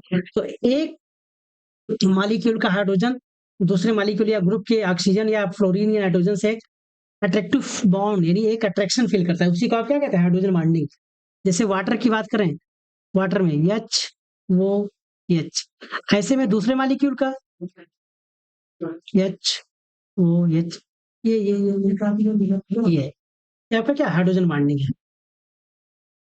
तो यहाँ पर आपका हाइड्रोजन बॉन्डिंग है, इसे अपने हिसाब से देख सकते हैं। अगला क्वेश्चन है आपका, आर्थो नाइट्रोफिनोल मोर ओलेटाइल देन पैरा नाइट्रोफिनोल। बहुत अच्छा क्वेश्चन ये, अक्सर ही क्वेश्चन पूछा जाता है, कभी कभी बोर्ड एग्जाम में तो वन लाइनियर क्वेश्चन पूछ लिया जाता है। चलो एक बार हम स्ट्रक्चर ड्रा करते हैं। आर्थो नाइट्रोफिनोल, तो आर्थो नाइट्रोफिनोल कई बार आपको बताए हैं कि जो किसी ग्रुप के तुरंत निकटवर्ती ग्रुप की अगर हम बात करें तो उसे हम आर्थो पोजीशन बोलते हैं। ये आपका आर्थो नाइट्रोफिनोल है। बेंजीन रिंग में आप OH जोड़ दीजिए, इसको हम बोलते हैं फिनॉल। और वही अगर आप ये आर्थो, ये मेटा, ये पैरा, यहाँ पर नहीं जोड़ दो, ये सिचुएशन बनेगा, ये हो गया। अगर हम आर्थो नाइट्रोफिनोल की अगर बात करें तो ये जो हाइड्रोजन और ऑक्सीजन के बीच में, ये यहाँ पर ऑक्सीजन ही है, ये आपका हाइड्रोजन बॉन्ड है, और ये हाइड्रोजन बॉन्डिंग एक ही मॉलिक्यूल के अंदर है, और एक ही मॉलिक्यूल के अंदर है, तो इसको हम बोलते हैं इंट्रा मॉलिक्यूलर हाइड्रोजन बॉन्डिंग। जबकि यहाँ पर देखो, तो यहाँ पर अगर हाइड्रोजन बॉन्डिंग शो कराएं तो आप देखेंगे ऑक्सीजन, ये आपका हाइड्रोजन है, इसके साथ यहाँ हाइड्रोजन बॉन्डिंग लगा, यहाँ पर आप देखोगे N डबल बॉन्ड, वो यहाँ पर हाइड्रोजन बॉन्डिंग आएगा। यहाँ दो डिफरेंट मॉलिक्यूल के बीच में, तो ये आपका इंटर मॉलिक्यूलर हाइड्रोजन बॉन्डिंग है। तो आर्थो नाइट्रोफिनोल में आप देख रहे हो कौन सा बॉन्डिंग है? इंटर। और इंटर मॉलिक्यूलर हाइड्रोजन बॉन्डिंग के चलते ये मॉलिक्यूल दूसरे मॉलिक्यूल के साथ इंटरेक्ट नहीं करता है, और जब दूसरे मॉलिक्यूल के साथ यानी inter molecular force of attraction कम होता है, इसलिए इसको हम आसानी से वोलेटाइल कर सकते हैं। तो रीजन यही है, due to the presence of intramolecular hydrogen bonding in ortho nitrophenol but intermolecular in para nitrophenol. तो सीधा सीधा मतलब है, करेक्ट आंसर आप समझ जाएंगे, presence of intramolecular hydrogen bonding in ortho isomer. Resonance कोई मतलब नहीं, हाइपर कॉन्जुगेशन कोई मतलब नहीं, यहाँ तक आप समझ चुके हैं। यहाँ तो इन्होंने एब्सेंस कर दिया भाई, पैरा आइसोमर में तो इंटरमॉलिक्यूलर ही है ना प्रेजेंट।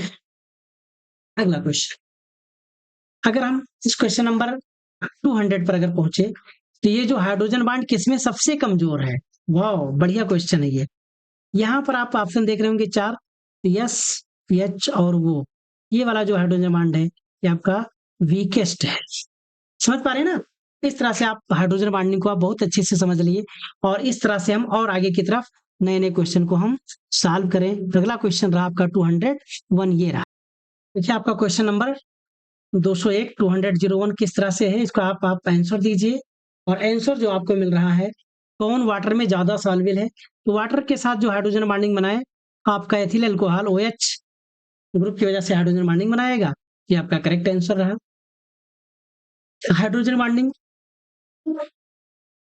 किसके पास है, कब संभव है? तो जब हाइड्रोजन एटम आपका किससे बंधा हुआ हो, इससे बंधा हुआ हाईली इलेक्ट्रोनेगेटिव एटम से, और हाईली इलेक्ट्रोनेगेटिव एटम जैसे कि नाइट्रोजन, ऑक्सीजन और फ्लोरीन से, यही इसका बढ़िया एग्जाम्पल है।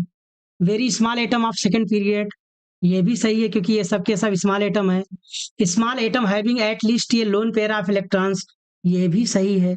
इस तरह से आपने तीनों ऑप्शन को ध्यान में रखते हुए आपका ये डी ऑप्शन आपका करेक्ट हो गया। क्वेश्चन बहुत इंपॉर्टेंट को घुमा फिरा के हम नाइट्रोजन, ऑक्सीजन, फ्लोरीन तो रट लेते हैं, लेकिन इसकी दूसरी और तीसरी कैरेक्टरिस्टिक भी हमको समझ के रखना है कि किस तरह से क्वेश्चन को बना के पूछ रहा है।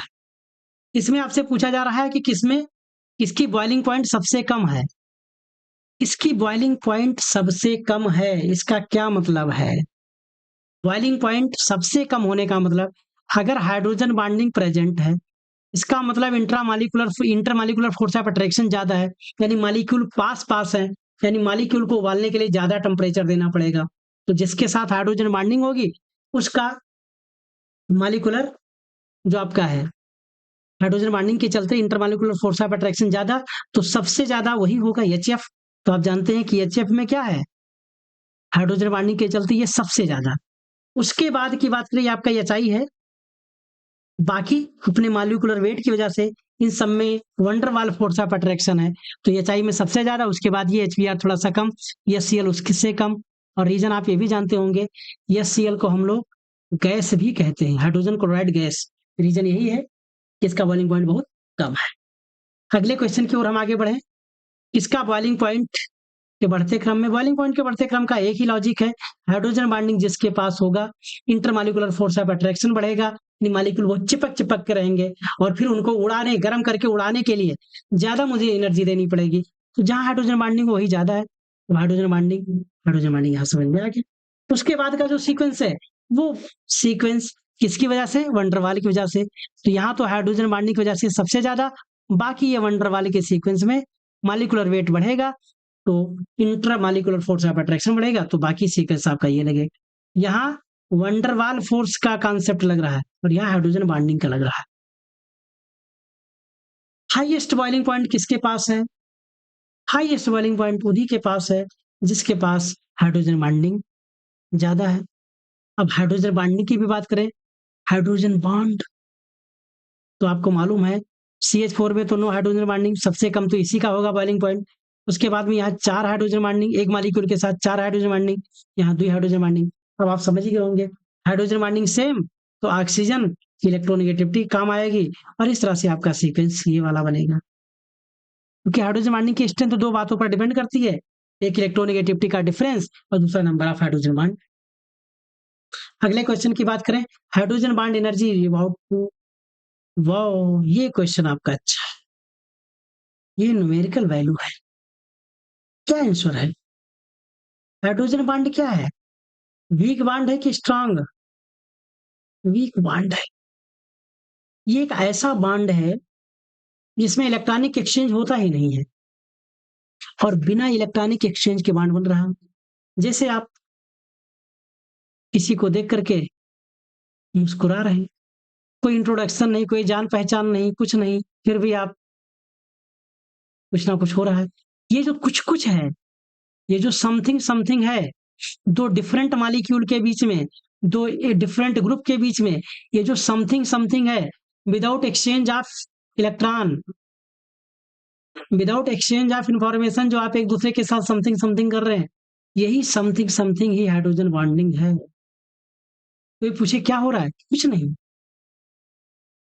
कुछ नहीं, और उस कुछ नहीं का नाम ही हाइड्रोजन बॉन्डिंग है।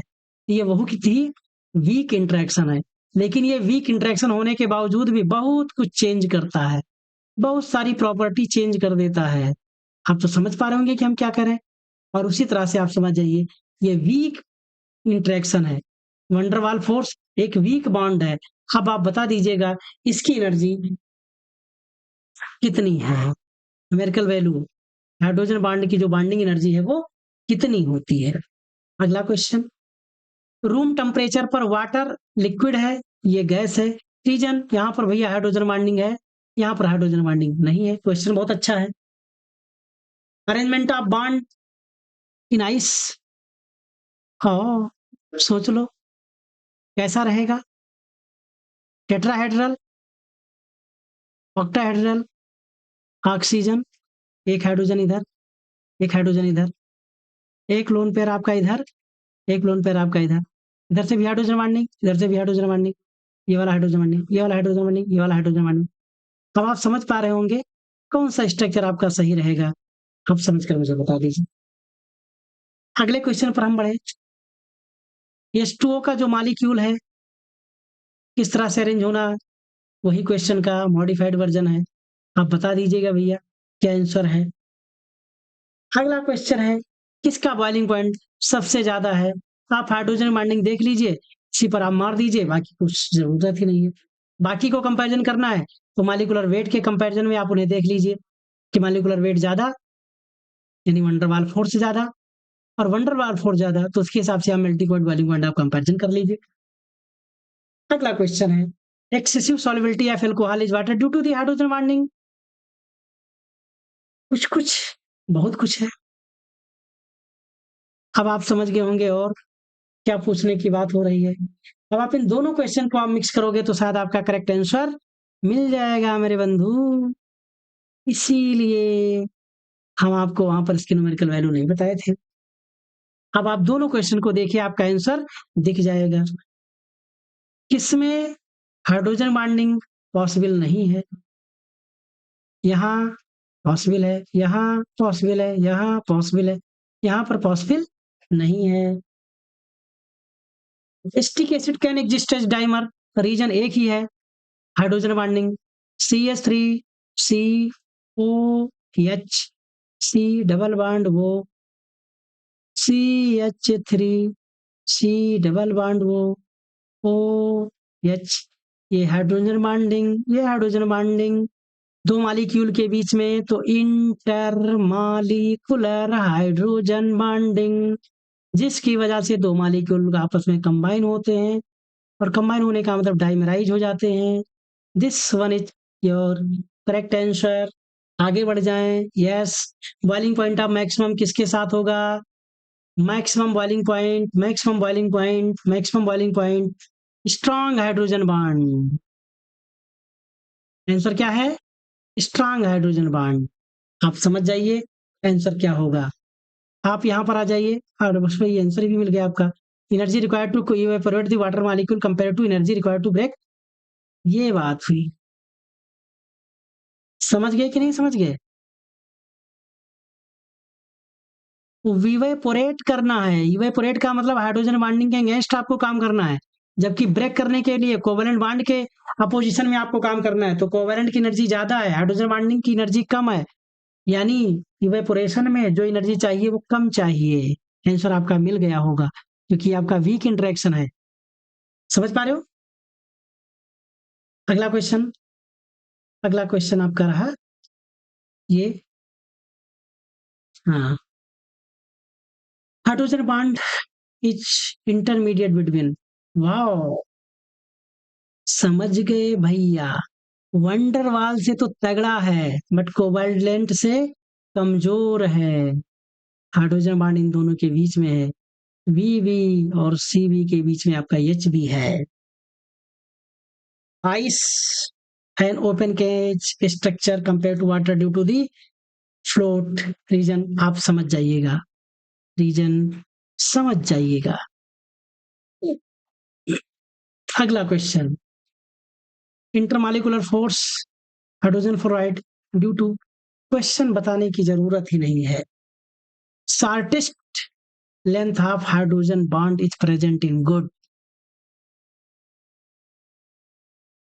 Strength of hydrogen bond, length of hydrogen bond. तो सबसे तगड़ा वाला हाइड्रोजन बॉन्ड जहां हो, सबसे तगड़ा वाला हाइड्रोजन बॉन्ड जहां होगा वही बॉन्ड लेंथ भी हाइड्रोजन की छोटी होगी। तो स्ट्रॉन्ग हाइड्रोजन बॉन्डिंग किसके साथ पाई जाती है? चेक के साथ पाई जाती है।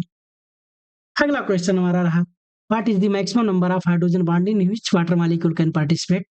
गुड, अभी हम आपको बता दिए वाटर मॉलिक्यूल में और अमोनिया के मॉलिक्यूल में 4 हाइड्रोजन बॉन्ड एक मॉलिक्यूल के साथ पाया जाता है, HF के साथ 2 हाइड्रोजन बॉन्ड पाए जाते हैं। बहुत इंपॉर्टेंट क्वेश्चन है, तो आपका करेक्ट आंसर भी मिल गया होगा।